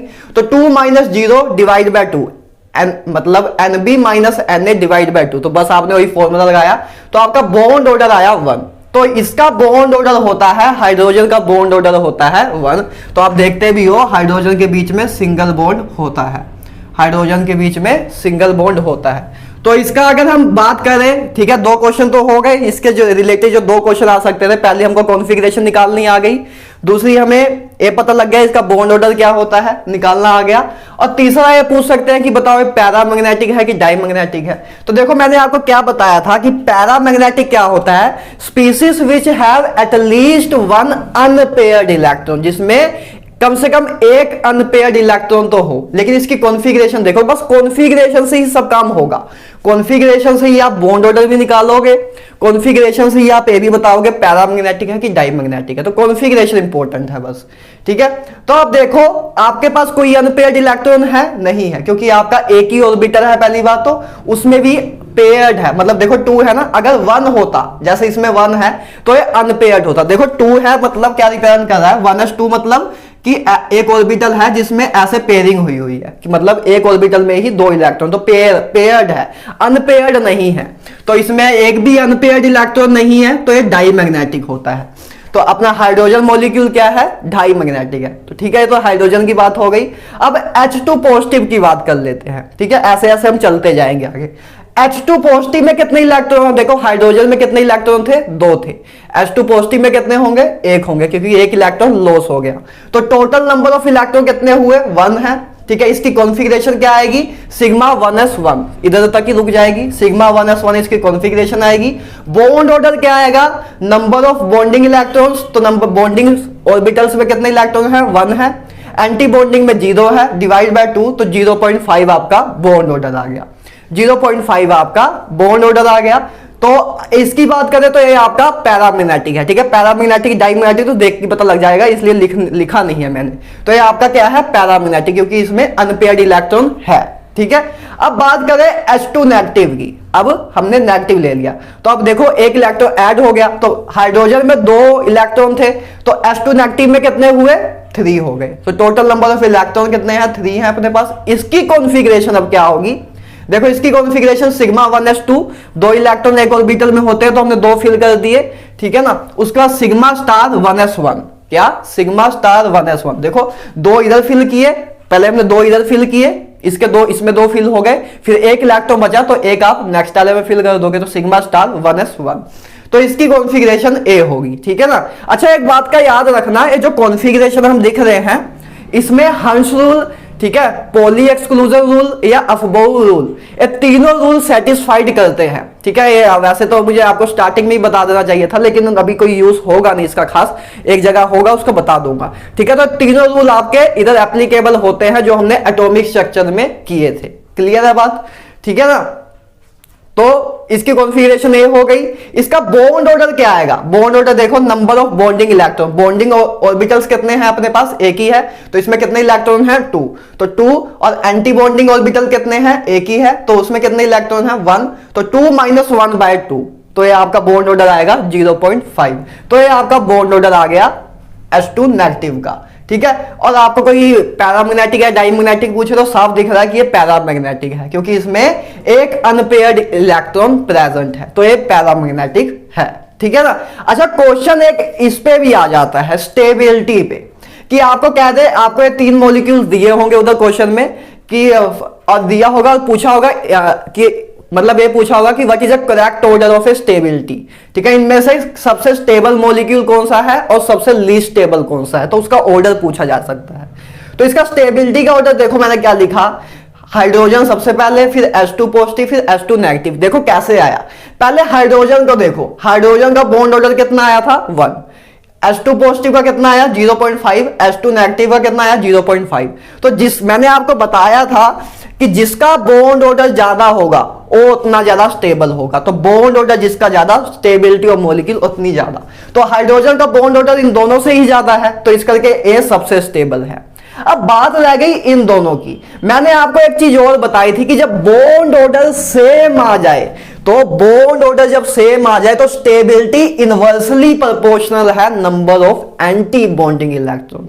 तो स्टेबिलिटी इनवर्सली प्रोपोर्शनल है number of anti bonding electrons, कि जिसमें एंटी बॉन्डिंग इलेक्ट्रॉन्स ज्यादा होंगे उसकी स्टेबिलिटी कम होगी। तो इससे आपका काम, आप काफी लोगों को समझ आ गया होगा क्या आंसर है, ठीक है ना। तो इसमें देखो अब इन दोनों का बॉन्ड ऑर्डर तो सेम है, तो इससे हम कंक्लूड नहीं कर पाएंगे स्टेबिलिटी, तो हम बस एंटी बॉन्डिंग इलेक्ट्रॉन अब देखेंगे। तो देखो इसमें कितने एंटी बॉन्डिंग इलेक्ट्रॉन है, 0, और इसमें कितने हैं, 1 है। तो जिसमें एंटी बॉन्डिंग इलेक्ट्रॉन ज्यादा होंगे उसकी स्टेबिलिटी कम होगी, उसकी स्टेबिलिटी कम होगी। इस करके इसकी स्टेबिलिटी H2 नेगेटिव की स्टेबिलिटी H2 पॉजिटिव से कम होती है। तो इस करके आपका ए ऑर्डर आया, ठीक है। इंपॉर्टेंट ऑर्डर है, याद नहीं रखना है, ऑब्वियस सी बात है, याद कैसे रखोगे इसको, लेकिन आपको समझ आना चाहिए कि हम कैसे कर रहे हैं काम, ठीक है। तो पहले ही क्वेश्चन से मैंने आपके स्टेबिलिटी के सारे कंसेप्ट क्लियर कर दिए।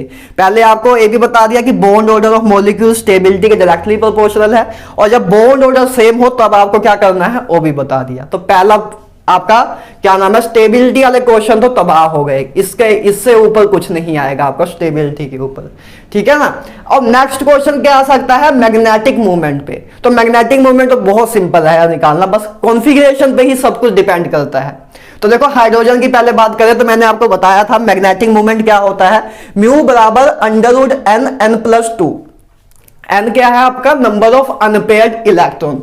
तो बस देखो फॉर हाइड्रोजन की मॉलिक्यूल की बस कॉन्फ़िगरेशन से सब काम होगा, बस कॉन्फ़िगरेशन लिखो, उसके अकॉर्डिंग ऑब्जर्व करो, सब कुछ सोल्व कर लो। तो हाइड्रोजन मॉलिक्यूल है, तो हाइड्रोजन मॉलिक्यूल में कितने अनपेयर्ड इलेक्ट्रॉन है, एक भी नहीं, इसमें कोई भी अनपेयर्ड इलेक्ट्रॉन नहीं है, इसीलिए तो हमने कहा था डाईमैग्नेटिक है। तो इसका n कितना है, 0, तो 0 आया, √0, तो उसका आंसर 0 ही आ जाएगा। म्यू अपना क्या आया, 0। तो इसका मैग्नेटिक मूवमेंट क्या होता है हाइड्रोजन मॉलिक्यूल का, 0 होता है, ठीक है। n क्या होता था, नंबर ऑफ अनपेयर्ड इलेक्ट्रॉन।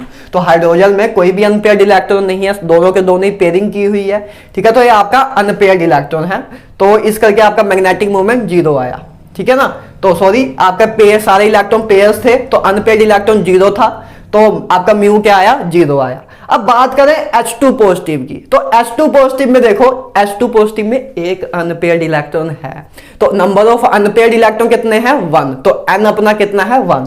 तो बस फॉर्मूले में पुट कर दो, म्यू बराबर होता है √n+2। तो n की वैल्यू क्या है इधर आपकी, 1, तो √1+2, तो आपका क्या आ जाएगा, √3 आपका आंसर आ जाएगा। तो ए आपका मैग्नेटिक मूवमेंट हुआ H2 पॉजिटिव का। तो ऐसे अब बहुत सिंपल है यार, कोई एमओटी के क्वेश्चन बहुत ज्यादा सिंपल आते हैं, ठीक है ना। तो अब नेक्स्ट बात करें H2 नेगेटिव की, तो इसको भी देख सकते हो, इसकी कॉन्फ़िगरेशन क्या है, σ1s2 σ1s1। तो इसमें कितने अनपेयर्ड इलेक्ट्रॉन है, 1 है, इसमें कितने अनपेयर्ड इलेक्ट्रॉन है, 1 है, तो इसका भी मैग्नेटिक मूवमेंट √3 आ जाएगा, ठीक है ना। तो ये बात तो हम पहले कर चुके हैं कि हाइड्रोजन डाईमैग्नेटिक है और ये दोनों पैरामैग्नेटिक है, क्योंकि इन दोनों में अनपेयर्ड इलेक्ट्रॉन है और इसमें अनपेयर्ड इलेक्ट्रॉन नहीं है, ठीक है। तो ये सब हम बात कर चुके हैं। तो यही सारे क्वेश्चन है, यही हर एक क्वेश्चन में हमको यही करना है, ठीक है। इसको अब चलो जल्दी जल्दी प्रैक्टिस कर लेते हैं, ठीक है। अब देखो जैसे हीलियम मॉलिक्यूल की बात करें, हीलियम मॉलिक्यूल की बात करें तो देखो इसमें टोटल नंबर ऑफ इलेक्ट्रॉन कितने होंगे, 4, क्योंकि एक हीलियम में कितने इलेक्ट्रॉन होते हैं, 2, तो 2 में कितने होंगे, 4 होंगे। तो पूरे हीलियम मॉलिक्यूल में टोटल नंबर ऑफ इलेक्ट्रॉन कितने हैं, 4, ठीक है। इसमें मॉलिक्यूलर इलेक्ट्रॉनिक कॉन्फ़िगरेशन में सीधा बोलूंगा कॉन्फ़िगरेशन, तो कॉन्फ़िगरेशन लिखते हैं। इसकी कॉन्फ़िगरेशन में यही सिस्टम अभी लगेगा, क्योंकि 14 इलेक्ट्रॉन से कम ही है। तो σ1s2, पहले इसमें 2 इलेक्ट्रॉन फिल इधर हुए, 2 इलेक्ट्रॉन फिल इधर हुए, 4 इलेक्ट्रॉन फिल हो गए, तो काम आपकी इलेक्ट्रॉनिक कॉन्फ़िगरेशन फिनिश हो गई, ठीक है। तो σ1s2 σ*1s2, तो आपने 4 के 4 इलेक्ट्रॉन फिल कर दिए, कॉन्फ़िगरेशन फिनिश कर दी आपने। तो इसकी है हीलियम की कॉन्फ़िगरेशन ये है, तो बस कॉन्फ़िगरेशन लिख ली तो समझ लो काम खत्म, उसके बाद तो कुछ रह ही नहीं गया। अगर आपसे कोई पूछे पैरामैग्नेटिक है कि डाईमैग्नेटिक, तो साफ दिख रहा है डाईमैग्नेटिक है, क्योंकि इधर भी पेयरिंग हुई है इस ऑर्बिटल में भी, इसमें भी पेयरिंग हुई है, तो ये आपका डाईमैग्नेटिक है, ठीक है ना। अब इसका बॉन्ड ऑर्डर देखो, बॉन्ड ऑर्डर क्या होता है, number of bonding minus number of anti bonding electrons divide by 2। तो बॉन्डिंग में कितने इलेक्ट्रॉन्स हैं, 2 हैं, एंटी बॉन्डिंग में भी कितने हैं, 2 हैं, तो 2 बॉन्डिंग इलेक्ट्रॉन्स हैं, 2 एंटी बॉन्डिंग डिवाइड बाय 2, तो ये आपका आया 0। बॉन्ड ऑर्डर क्या आया, 0। तो बॉन्ड ऑर्डर 0 आया, तो इसका मतलब समझो, जब आपका बॉन्ड ऑर्डर 0 आया मतलब हीलियम के मॉलिक्यूल्स के बीच में, मतलब हीलियम के मॉलिक्यूल्स के बीच में कोई बॉन्ड ही नहीं है, इनके बीच में कोई फोर्स ऑफ अट्रैक्शन ही नहीं है। तो इससे क्लियर होता है कि हीलियम मॉलिक्यूल कभी बनता ही नहीं है। तो क्वेश्चन कभी कभी ऐसे भी आ जाता है जेईई या नीट में कि आपको दिया हो, मान लो फर्स्ट मतलब A4 दिए हो, A4 ऑप्शन दिए हो, ठीक है, A4 ऑप्शन दिए हैं, तो आपसे पूछ ले select which one of the following will not exist at all, कौन सा इन चारों में से एग्जिस्ट नहीं होता। तो बस आप क्या करोगे, चारों का बॉन्ड ऑर्डर निकाल लोगे। आप हाइड्रोजन का निकाला, आपने देखा इसका कुछ बॉन्ड ऑर्डर आ रहा है, इन दोनों का निकाला, इनका भी देखा बॉन्ड ऑर्डर आ रहा है। हीलियम का बॉन्ड ऑर्डर 0 आ रहा था। तो जब आपका बॉन्ड ऑर्डर 0 आए तो समझ आना वो मॉलिक्यूल एग्जिस्ट ही नहीं करता, और मॉलिक्यूल एग्जिस्ट ही नहीं करता, तो मॉलिक्यूल नॉट एग्जिस्ट, तो ये मॉलिक्यूल एग्जिस्ट नहीं करता। या बॉन्ड ऑर्डर नेगेटिव भी आए तब भी ये मानोगे कि मॉलिक्यूल एग्जिस्ट नहीं करता। अब बॉन्ड आपके नेगेटिव में थोड़ा हो सकते हैं, ठीक है ना, 0 या नेगेटिव में हो तो मॉलिक्यूल एग्जिस्ट नहीं करता, ठीक है, इसको याद रखेंगे, ठीक है ना। तो अब आगे बात करें फिफ्थ की, तो हीलियम 2 मतलब हीलियम मॉलिक्यूल के ऊपर पॉजिटिव चार्ज, तो इसमें टोटल नंबर ऑफ इलेक्ट्रॉन 3 होंगे, ऑब्वियस सी बात है। हीलियम में 4 थे तो उसमें से एक इलेक्ट्रॉन अगर निकाल दे तो 3 रह जाएगी। तो इसकी कॉन्फ़िगरेशन क्या आएगी, 3 इलेक्ट्रॉन फिल करने हैं, सिंपल है, sigma 1s2 sigma star 1s1, तो 3 इलेक्ट्रॉन आपने फिल कर दिए, इसकी एक कॉन्फ़िगरेशन है। बॉन्ड ऑर्डर क्या होगा, number of bonding 2 minus number of anti bonding 2 minus 1/2, तो इसका ये बॉन्ड ऑर्डर हो जाएगा 0.5 आ जाएगा। म्यू आपसे कोई पूछे क्या है, तो इसमें नंबर ऑफ अनपेयर्ड इलेक्ट्रॉन कितने हैं, 1 है, क्योंकि ये अनपेयर्ड इलेक्ट्रॉन एक ही है, ये तो पेयरिंग हुई है, तो अनपेयर्ड इलेक्ट्रॉन आपका 1 है, तो 1 है तो इसका म्यू क्या आएगा, √3। हम पहले बात कर चुके हैं कि जब आपका n1 हो तो आपका आंसर क्या आता है, √3, तो म्यू आपका है √3, ठीक है ना। अब आगे बात करें बोरोन की, B2 की, ठीक है, बोरोन की बात करें तो आपको पता है कि एक बोरोन में 5 इलेक्ट्रॉन्स होते हैं। देखो हम सब कुछ अब ऐसे ही करते जाएंगे, अब कुछ नवा नहीं है। तो बोरोन में क्या है, एक चीज बस लास्ट में आपको एक चीज पता लगेगी, उसको ध्यान से देख लेना, जहां आपके गलती होने के चांस होते हैं ज्यादा। बोरोन में देखो, बोरोन आपको पता है एक बोरोन में 5 इलेक्ट्रॉन्स हैं, तो 2 में कितने होंगे, 10 होंगे, तो नंबर एंटी अपना क्या होगा, T होगा, एंटी अपना 10 होगा, ठीक है। MEC अपना क्या होगा, मतलब कॉन्फ़िगरेशन अपनी क्या आएगी, अब 10 इलेक्ट्रॉन फिल करने हैं, तो अगर 14 से कम इलेक्ट्रॉन हो तो हमने अभी तक हम यही कॉन्फ़िगरेशन का सिस्टम फॉलो कर रहे हैं, तो बस इसमें क्या करो, 10 इलेक्ट्रॉन की फिलिंग करते जाओ।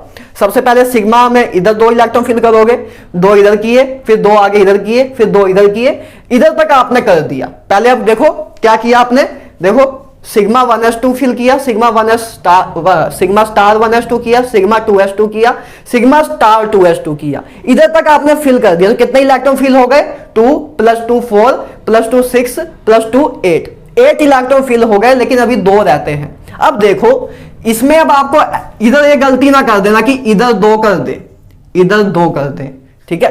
अब ये दोनों मैंने इक्वल क्यों लिखे हैं, क्योंकि इन दोनों की एनर्जी सेम है। तो जब एनर्जी सेम हो तो हम हर्ट्ज रूल ऑफ मल्टीप्लिसिटी वाला फॉलो करेंगे कि जब मतलब 2 ऑर्बिटल सेम एनर्जी के हो तो पहले सबसे पहले सिंगली इलेक्ट्रॉन्स फिल होंगे, हर एक ऑर्बिटल सिंगली फील्ड होगा, उसके बाद डबल फील्ड होगा। तो मैं आपको ये सारे रूल एटॉमिक स्ट्रक्चर में करा चुका हूं, ठीक है। तो जब एनर्जी सेम हो तो एक एक करके भरना है, पहले एक इसमें गया फिर एक इसमें। अगर 3 इलेक्ट्रॉन्स होते, मतलब ऐसे होता कि जैसे कहां गए हम, चलो आगे अभी आगे आएगी एग्जांपल हो, तो अभी आपको बस इतना याद रखना है कि आपके पास 2 इलेक्ट्रॉन बचे, तो अब दोनों के दोनों इसमें ना भर देना, क्योंकि ये दोनों ही सेम है, दोनों ही सेम एनर्जी पे हैं। तो जब 2 मॉलिक्यूल सेम एनर्जी पे हो तो सिंगली पहले हम दोनों में सिंगली फिल्ड करेंगे, उसके बाद आगे फिल करनी स्टार्ट करेंगे। अगर पेयरिंग आगे होनी हो तो हम आगे करेंगे, ठीक है। जैसे मान लो इधर तो हम 10 इलेक्ट्रॉन तक गए थे, ठीक है, 10 इलेक्ट्रॉन तक गए थे। अगर आपको कोई कह देता बोरोन नेगेटिव की, ठीक है, नेगेटिव चार्ज इस पे मैंने लगा दिया, तो बोरोन नेगेटिव की कोई कह देता तो इसमें अब 11 इलेक्ट्रॉन होते, तो 11 इलेक्ट्रॉन के लिए कॉन्फ़िगरेशन क्या होती, पहले इधर तक तो सही है, 8 इलेक्ट्रॉन आपने फिल कर दिए, अब 9 10 तक फिल हो गया, अब वापस आप इधर आते तो अब आपका 11 हो जाता। तो ऐसे आपकी कॉन्फ़िगरेशन लिखी जाती, ठीक है ना। तो इस चीज को याद रखना कि ये इक्वल टू का साइन का मतलब क्या हुआ कि एनर्जी सेम है तो पहले सिंगली फील्ड होगा, हर्ट्ज रूल ऑफ मल्टीप्लिसिटी लगाते हैं, जिसको नहीं आता एटॉमिक स्ट्रक्चर देख लो जाके, ठीक है ना। तो अब बात करें बोरोन की, तो इसकी कॉन्फ़िगरेशन समझ आई, sigma 1s2 sigma star 1s2 sigma 2s2 sigma star 2s2। अब इन दोनों में एक एक हमने फिल कर दिया। तो ये बोरॉन की कॉन्फ़िगरेशन थी, ठीक है ना।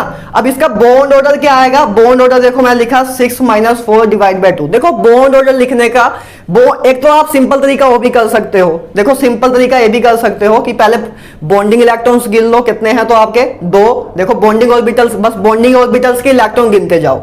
इधर आपका एक देखो आपका क्या है, एक बॉन्डिंग ऑर्बिटल ए है, एक ए है और ए है, ठीक है।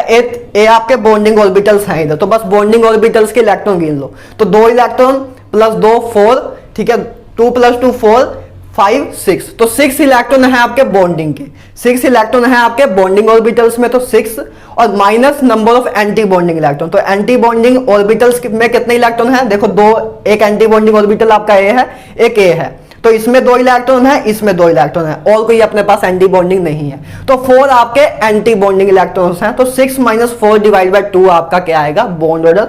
तो उधर से आपका बॉन्ड ऑर्डर आया 1। लेकिन आप एक सिंपल कैलकुलेशन भी कर सकते हो, आप चाहो तो 6 - 4 की जगह और सिंपल कर सकते हो। क्या करना है आपको, देखो जैसे बस क्या एक सिंपल सी ट्रिक है बस, ठीक है। क्या होता है देखो बस क्या है, देखो सिग्मा 1s2 है और सिग्मा स्टार 1s2 है, तो ये दोनों आपस में वैसे ही कैंसिल कर देंगे, ये दोनों आपस में एक दूसरे का इफेक्ट वैसे ही कैंसिल कर देंगे, क्योंकि इधर 2 लिखेंगे इधर भी 2 एडअप करेंगे, तो ये आपस में इफेक्ट वैसे ही कैंसिल कर देंगे। तो आप चाहो वैसे तो आप वैसे भी कर सकते हो, लेकिन अगर आपको कैलकुलेशन जल्दी करनी है तो आप ऐसे करोगे बस कि इसने इसका इफेक्ट कैंसिल कर दिया, इसने इसका इफेक्ट कैंसिल कर दिया, बस आगे कैलकुलेट कर लो। ए चार तो आपस में ही कैंसिल आउट हो गए, अब बचे आपके पास ए। तो बॉन्ड ऑर्डर क्या होता है, number of bonding orbital minus number of anti bonding.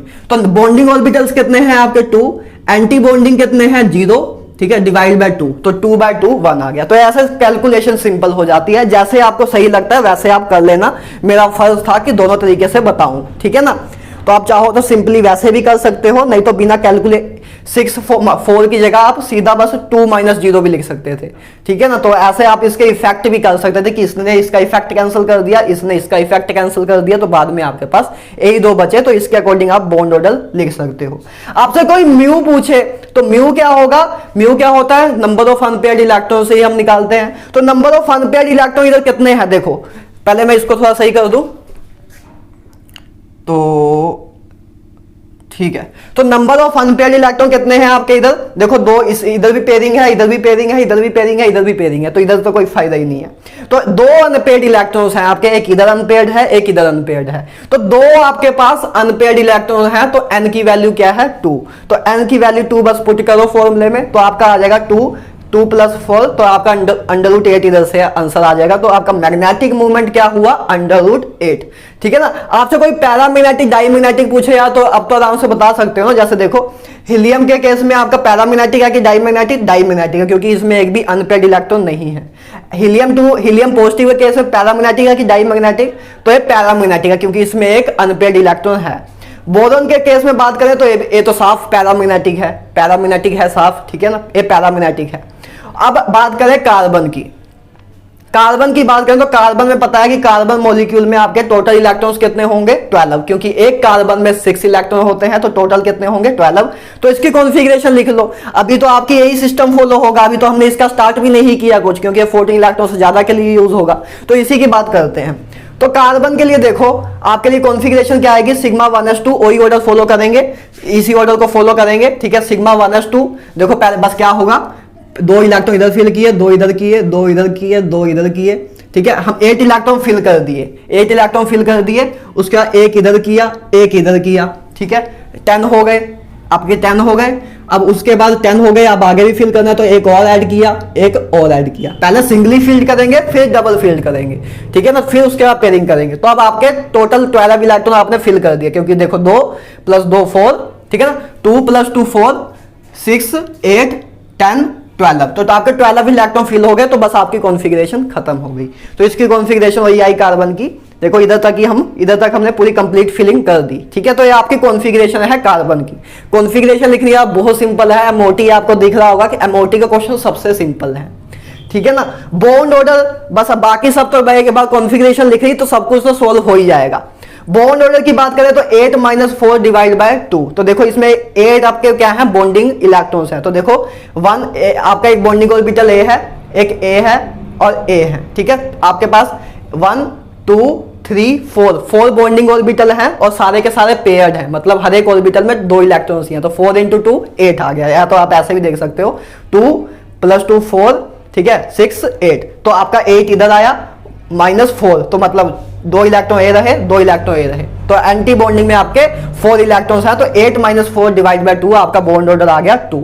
आप चाहते तो ऐसे भी लिख सकते थे, अब मैं लाइन नहीं मारूंगा, बस ऐसे बता रहा हूं कि इसने इसका इफेक्ट कैंसिल कर दिया, इसने इसका इफेक्ट कैंसिल कर दिया, तो बस आपके पास बचे ए, तो आप बॉन्ड ऑर्डर क्या लिख सकते हो 4, आपके पास यही बचा, ये सब तो कैंसिल हो गया, इनका इफेक्ट आपस में कैंसिल कर दिया, तो आप लिख सकते हो बॉन्डिंग, अब बॉन्डिंग इलेक्ट्रॉन्स कितने बचे आपके पास 4, एंटी बॉन्डिंग कितने बचे 0, क्योंकि अब हमने इसको तो कैंसिल कर दिया, तो यही बचा अपने पास, तो 4 - 0 / 2, तो 4/2, तो आपका आंसर तब भी आता 2। तो आप जैसे मर्जी कर सकते हो, ठीक है, मैं अब बार बार नहीं बताऊंगा, एक बार बता चुका हूं। तो आपका म्यू अब क्या आएगा, मैग्नेटिक मोमेंट की बात करें तो मैग्नेटिक मोमेंट आपका 0 आएगा, क्योंकि इसमें पूरी कॉन्फ़िगरेशन में कहीं भी अनपेयर्ड इलेक्ट्रॉन्स नहीं है, कहीं भी अनपेयर्ड इलेक्ट्रॉन नहीं है, तो आपका म्यू 0 आएगा।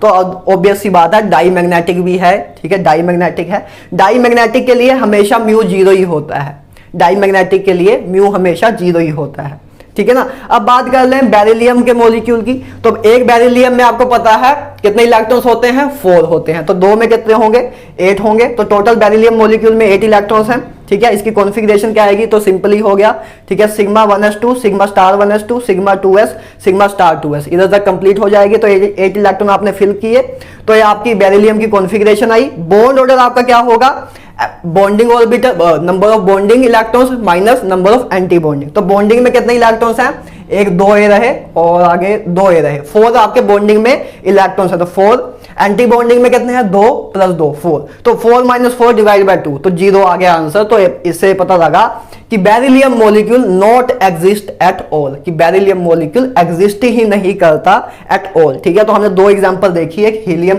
2 की, ठीक है, हीलियम मॉलिक्यूल की, और बेरिलियम मॉलिक्यूल की, एक क्वेश्चन भी आ जाते हैं, तो आप ऐसे डायरेक्ट भी याद रख सकते हो, आपका टाइम बच जाएगा कि हीलियम मॉलिक्यूल और बेरिलियम मॉलिक्यूल एग्जिस्ट ही नहीं करते, ठीक है। तो ऐसे क्वेश्चन आया तो आप बता सकते हो।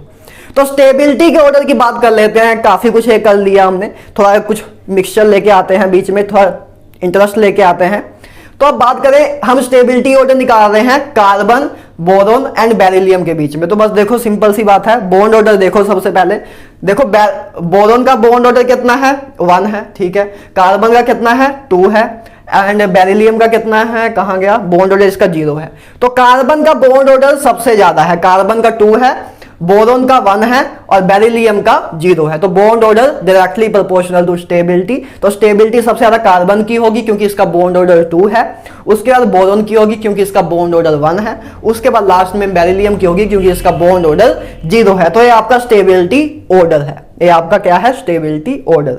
क्लियर है बात। अब चलो 9th एग्जांपल देख लो, नाइट्रोजन की बात करते हैं। नाइट्रोजन में कितने इलेक्ट्रॉन्स होते हैं 14 इलेक्ट्रॉन्स, तो अभी भी आप ए वाली कॉन्फ़िगरेशन लगाओगे क्योंकि हमने लेस देन और इक्वल टू तक इसको रखना है, जब 14 इलेक्ट्रॉन्स तक है तो आप इसको रखोगे, तो आपके एंटी क्या होगा 14, ठीक है, एंटी आपके 14 है, तो कॉन्फ़िगरेशन लिखो।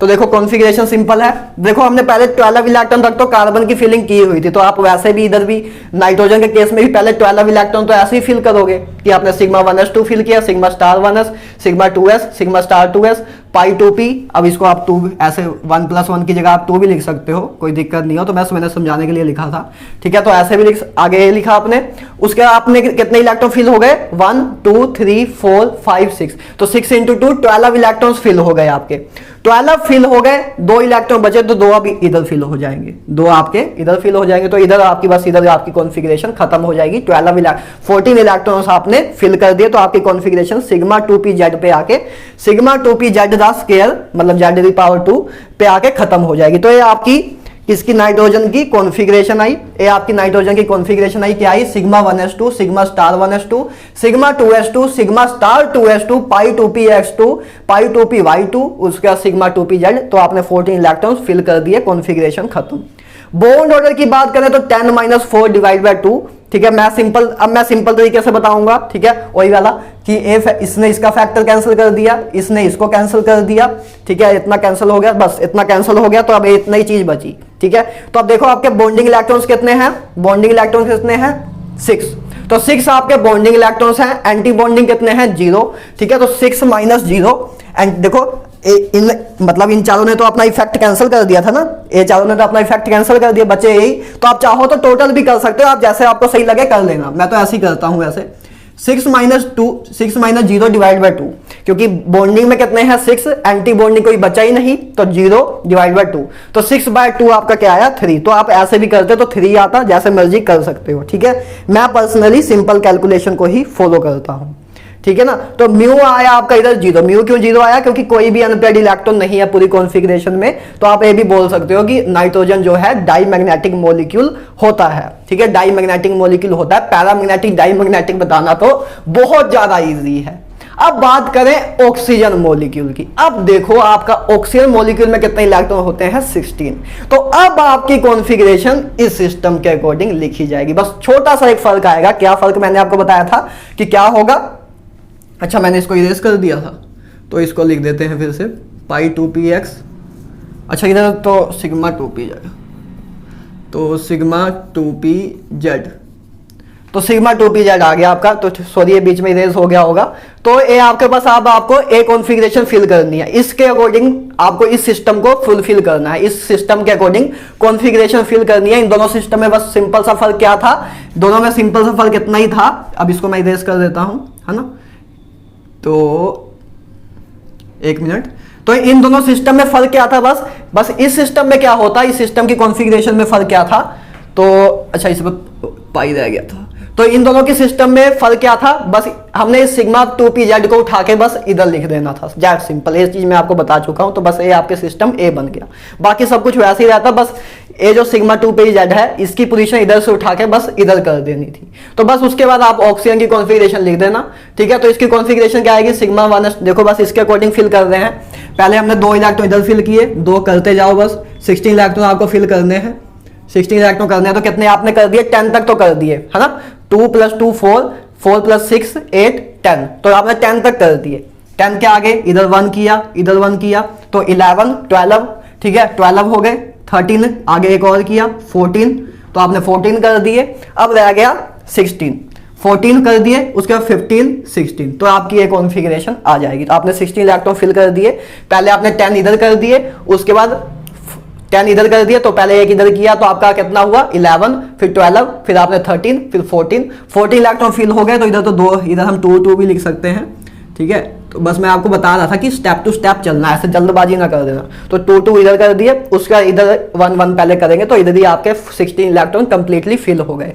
तो आपकी कॉन्फ़िगरेशन यही आई ऑक्सीजन के लिए कि sigma 1s, sigma 1s2, sigma star 1s2, sigma 2s, sigma star 2s, sigma 2pz, π2px plus π2px, π2py2, ठीक है। उसका लास्ट में बस आपकी कहां खत्म होगी π2px, π2px स्टार इधर आना था, π2px स्टार, π2py स्टार, ठीक है। तो आप ऐसे इसकी कॉन्फ़िगरेशन लिखोगे, तो इधर आके इधर ही आके आपकी कॉन्फ़िगरेशन खत्म हुई, ठीक है। तो ऐसे आप ऑक्सीजन की कॉन्फ़िगरेशन लिख दोगे, इस सिस्टम के अकॉर्डिंग लिखोगे। अब तो आपका बॉन्ड ऑर्डर क्या आएगा, बॉन्ड ऑर्डर आएगा आपका 10 - 6 डिवाइड बाई 2। तो आप देख सकते हो आराम से, देखो आपके बॉन्डिंग इलेक्ट्रॉन्स कितने हैं 1, देखो आपके एक तो बॉन्डिंग ऑर्बिटल ए है, एक आपका ए है, एक आपका ए है, एक आपके ए है, बस ए है। तो आपके बॉन्डिंग ऑर्बिटल्स कितने हैं, बॉन्डिंग इलेक्ट्रॉन्स कितने हैं 2 + 2 4 + 2 6 और 10 हो गए। तो 10 आपके बॉन्डिंग इलेक्ट्रॉन्स हैं। तो 10 एंटी बॉन्डिंग कितने हैं, एक है 2 + 2 4, ठीक है 2 + 2 4, एंड उसके बाद इधर तो 4 5 6, तो 5 आपके एंटी बॉन्डिंग इलेक्ट्रॉन्स है। 10 - 6 डिवाइड बाई 2, तो आपका आ जाएगा आंसर 2 आ जाएगा। तो आप चाहो तो दूसरे तरीके से भी लिख सकते थे कि इसने इसको कैंसिल किया, इसने इसको कैंसिल किया, ठीक है। उसके बाद बस आपका इसके अकॉर्डिंग आप इधर से आगे स्टार्ट कर सकते थे। तो आपके पास बॉन्डिंग इलेक्ट्रॉन्स कितने थे 6 थे, बॉन्डिंग इलेक्ट्रॉन्स आपके पास 6 थे, एंटी बॉन्डिंग कितने थे 2 थे। तो 6 - 2 डिवाइड बाई 2 आपका आता, तब भी आता आपका 2 ही, तब भी आपका आता 2। तो ऐसे भी आप लिख सकते थे, जैसे आपको सही लगे आप लिख देना, ठीक है। तो ये आपका बॉन्ड ऑर्डर आ गया ऑक्सीजन का, कि बॉन्ड ऑर्डर ऑक्सीजन का 2 आता है, मतलब ऑक्सीजन के बीच में 2 बॉन्ड्स पॉसिबल है, ठीक है। ऑक्सीजन, अब बताओ ऑक्सीजन आया अब इधर से पैरामैग्नेटिक, ऑक्सीजन क्या आया, पैरामैग्नेटिक, क्योंकि देखो इसमें अनपेयर्ड इलेक्ट्रॉन्स हैं, इसमें क्या है, अनपेयर्ड इलेक्ट्रॉन्स हैं, तो ये पैरामैग्नेटिक है, इसको याद रखना, ठीक है, पैरामैग्नेटिक है, याद रख। क्योंकि क्या होता था, ऑक्सीजन जब मॉलिक्यूल देखते थे तो ऑक्सीजन में 16 इलेक्ट्रॉन थे, तो 16 इलेक्ट्रॉन थे मतलब इवन नंबर ऑफ इलेक्ट्रॉन्स थे, तो पहले लोग यही मानते थे कि इसमें इवन नंबर ऑफ इलेक्ट्रॉन्स हैं तो इसमें अनपेयर्ड इलेक्ट्रॉन कोई होगा ही नहीं, हमेशा पेयर में ही होंगे। तो लेकिन बाद में आया कि हाँ ये तो पैरामैग्नेटिक है, ये तो पैरामैग्नेटिक है, ठीक है। तो इसका म्यू क्या होगा, म्यू इसमें कितने अनपेयर्ड इलेक्ट्रॉन है, 1 + 1, 2 अनपेयर्ड इलेक्ट्रॉन है, तो √8 आपका म्यू आएगा। टू के लिए आपका म्यू क्या आता था, मतलब मैग्नेटिक मोमेंट आपका √8 आएगा, ठीक है। तो अब आगे बात करें N2 नेगेटिव की, इधर ही गलती होती है, इधर ही गलती होती है। N2 नेगेटिव में कितने इलेक्ट्रॉन्स हैं, 15, नाइट्रोजन में कितने थे, 14, और 14 + 1 15 हो जाएगा, तो 15 है। मुद्दा इधर ये आता है कि आप इधर ए वाली कॉन्फ़िगरेशन लगाओगे कि ए वाली लगाओगे, क्या आपके अंदर से क्या आवाज आई कि इसको लगाएंगे भैया, लेकिन ये गलत बात है, आप लगाओगे ए वाली कॉन्फ़िगरेशन ही। क्यों भैया, क्योंकि जो आपका N2 नेगेटिव बना है, N2 नेगेटिव है, N2 नेगेटिव किस सिस्टम से मिलके, मतलब N2 नेगेटिव क्या कब बना है, जब आपने नाइट्रोजन में इलेक्ट्रॉन ऐड किया। तो एक N2 नेगेटिव किस सिस्टम का पार्ट है, नाइट्रोजन सिस्टम का पार्ट है। किस सिस्टम का पार्ट है, नाइट्रोजन सिस्टम का पार्ट है। तो इसलिए आप मतलब नाइट्रोजन सिस्टम वाली कॉन्फ़िगरेशन ही लगाओगे, नाइट्रोजन सिस्टम वाली कॉन्फ़िगरेशन ही लगाओगे। मतलब सिंपल सी बात यह है कि चार्ज स्पीसीज के केस में कौन सी कॉन्फ़िगरेशन का सिस्टम लगाते हैं हम, जो अनचार्ज स्पीसीज, मतलब उसका रिस्पेक्टिव जो अनचार्ज स्पीसीज है वही सिस्टम हम अनचार्ज स्पीसीज में भी लगाते हैं उसका। इधर एक गलती हो जाती है क्योंकि इसमें 15 इलेक्ट्रॉन्स हैं, तो कभी कभी बच्चे कभी क्या सब हमेशा ही गलती करते हैं कि हम इस सिस्टम को अप्लाई कर देते हैं, इस सिस्टम को अप्लाई कर देते हैं। लेकिन N2 नेगेटिव इस नाइट्रोजन सिस्टम का पार्ट है, तो इसमें ए वाली कॉन्फ़िगरेशन लगेगी, ए वाली लगेगी, ना कि ए वाली लगेगी। तो इस चीज को ध्यान में रखना, क्लियर है बात। तो बस यही एक छोटा सा पॉइंट था, बाकी अब कोई गलती नहीं होगी, ठीक है। इसको याद रखना कि N2 नेगेटिव में ए वाली कॉन्फ़िगरेशन ही लगेगी। पॉइंट कहीं बना के अपनी कॉपी में लिख लेना कि for charge species the same configuration system is followed as for the uncharged species. जो अनचार्ज स्पीसीज, जिससे चार्ज स्पीसीज बनी है, जो अनचार्ज स्पीसीज के लिए सिस्टम फॉलो होता है वही चार्ज स्पीसीज के लिए भी होगा, क्लियर है। तो इसमें एंटी आपका क्या है, 15 है, आपका एंटी इधर क्या है, 15 है। तो आपकी कॉन्फ़िगरेशन आप लिखना स्टार्ट कर दो बस। तो आपका सिस्टम यही फॉलो होगा, सिस्टम ये फॉलो होगा, तो बस 2 2 2 2 2 2 इधर तक तो हमने कर दिया। कितने इलेक्ट्रॉन फिल हो गए, 2 + 2 2 + 2 4 6 8, ठीक है, 10 12 तक हमने कर दिया। 15 है, कोई बात नहीं, आगे कर देते हैं। तो 14 हो गए, तो एक और किया, 15 हो गए। तो ऐसे आपकी कॉन्फ़िगरेशन फिल हो जाएगी। तो मतलब आप कहां तक आके रुकोगे, π*2px तक। तो π*2px पे आपने एक फिल कर दिया, तो ये आपकी नाइट्रोजन नेगेटिव की कॉन्फ़िगरेशन है। तो इसका बॉन्ड ऑर्डर क्या होगा, बॉन्ड ऑर्डर देखो सिंपल सी बात है, 10 आपके बॉन्डेड इलेक्ट्रॉन कितने हैं, बॉन्डेड में कितने इलेक्ट्रॉन हैं, 10 है, क्योंकि देखो 2 + 2 4, ठीक है, 2 + 2 4 6 8 और 10। तो 10 आपके बॉन्डिंग में इलेक्ट्रॉन्स हैं। एंटी बॉन्डिंग में कितने हैं, 2 2 4 और 5। तो 10 - 5/2, तो आपका 2.5 आपका बॉन्ड ऑर्डर आ गया, ठीक है ना। तो बस यही एक छोटा सा पॉइंट याद रखना कि इस केस में आप कौन सी सिस्टम को अप्लाई करोगे, ए वाले सिस्टम को आप अप्लाई करोगे, ठीक है ना। तो O2 नेगेटिव की लास्ट बात कर ले, तो O2 नेगेटिव में कितने इलेक्ट्रॉन होंगे, टोटल 17 होंगे, ठीक है, 17 होंगे। ऑक्सीजन से मिलकर बना हुआ है, ऑक्सीजन का ही डेरिवेटिव है O2 नेगेटिव, तो इसमें ऑक्सीजन वाला ही कॉन्फ़िगरेशन लगेगी। तो ऑक्सीजन के केस में कौन सी कॉन्फ़िगरेशन लगती थी, ए वाली ही, क्योंकि ऑक्सीजन में ही 14 इलेक्ट्रॉन से ज्यादा ही होते, तो ऑक्सीजन में भी यही लगती थी, तो इसमें भी यही लगेगी। तो इसमें वैसे भी कोई कंफ्यूजन होती ना, ठीक है, इसमें वैसे भी कोई कंफ्यूजन ना होती, बस कंफ्यूजन इधर ही होती है, इसी क्वेश्चन में एक स्पेशल क्वेश्चन है, ठीक है ना। तो एंटी आपका 17 है, तो बस कॉन्फ़िगरेशन लिख दो, ठीक है, कॉन्फ़िगरेशन इसके अकॉर्डिंग लिख दो, ठीक है। बस आपने देखो पहले इसमें आपने कितने इलेक्ट्रॉन फिलिंग की हुई थी पहले ही, तो इसमें आपने देखो आपकी इधर 10 तक तो आपने फिल किया हुआ था, 10 12 14 15, 16 तक फिल किया हुआ था तो 17 एक इधर और आ जाएगा, तो आपके 17 इलेक्ट्रॉन फिल हो गए, तो आपकी एक कॉन्फ़िगरेशन हो जाएगी। तो इसमें लास्ट में pi star 2px the square और पाई स्टार 2py 1 होगा। तो ये आपकी कॉन्फ़िगरेशन आ जाएगी O2 नेगेटिव की। बॉन्ड ऑर्डर इसका क्या आएगा 10-7/2, तो आप देख सकते हो। तो आपके कितने हैं 5 ऑर्बिटल्स हैं और सारे के सारे पेयर्ड हैं, तो 10 आपका ए आ जाएगा। तो 10-7 आपके अनपेयर्ड नॉन बॉन्डिंग है। नॉन बॉन्डिंग कौन से हैं, सॉरी एंटी बॉन्डिंग है। देखो 2 ए रहे, 2 + 2 4, ठीक है 4 हो गए, 5 6 7, तो 7 आपके ए हैं। तो 10-7/2, तो 1.5 आपका बॉन्ड ऑर्डर आ जाएगा। तो 1.5 आपका बॉन्ड ऑर्डर आया। कोई पैरामैग्नेटिक है कि डाईमैग्नेटिक है, तो ये क्या है पैरामैग्नेटिक है, क्योंकि इसमें एक अनपेयर्ड इलेक्ट्रॉन्स है, ठीक है। तो स्टेबिलिटी ऑर्डर की लास्ट बात कर लेते हैं जाते जाते। तो स्टेबिलिटी ऑर्डर हम बात करेंगे नाइट्रोजन में O2 पे N2 नेगेटिव और O2 नेगेटिव का एक करेक्ट ऑर्डर लिखते हैं। तो बस बॉन्ड ऑर्डर देखो, सबसे पहले इसका नाइट्रोजन का बॉन्ड ऑर्डर क्या है 3 है, नाइट्रोजन का बॉन्ड ऑर्डर 3 है। ऑक्सीजन का बॉन्ड ऑर्डर कितना है 2 है। N2 नेगेटिव का बॉन्ड ऑर्डर है 2.5, ऑक्सीजन नेगेटिव का बॉन्ड ऑर्डर है 1.5। तो नाइट्रोजन का बॉन्ड ऑर्डर सबसे ज्यादा है, तो नाइट्रोजन का सबसे आगे आया, इसका बॉन्ड ऑर्डर कितना है 3। उसके बाद आया आपका N2 नेगेटिव, क्योंकि N2 नेगेटिव का बॉन्ड ऑर्डर कितना है 2.5। उसके बाद आया आपका ऑक्सीजन, क्योंकि ऑक्सीजन का बॉन्ड ऑर्डर है 2, तो ये आपने ऑक्सीजन का बॉन्ड ऑर्डर के अकॉर्डिंग लिख दिया। तो सबसे छोटा बॉन्ड ऑर्डर किसका है O2 नेगेटिव का, तो आया आपका 1.5। तो ये आपका स्टेबिलिटी ऑर्डर आएगा। तो इसी के साथ आपका पूरा एमओटी के जितने भी क्वेश्चन आ सकते थे, जितनी वेरिएशन हो सकती थी, हमने पॉसिबली सब कुछ कर लिया है। अब जाके बस प्रीवियस ईयर क्वेश्चन कर लेना, सब कुछ क्लियर हो जाएगा। तो इसी के साथ यार मिलते हैं लास्ट लेक्चर में केमिकल बॉन्डिंग के। तब तक goodbye, have a nice day. ठीक है, इसका स्क्रीनशॉट आप ले लीजिएगा।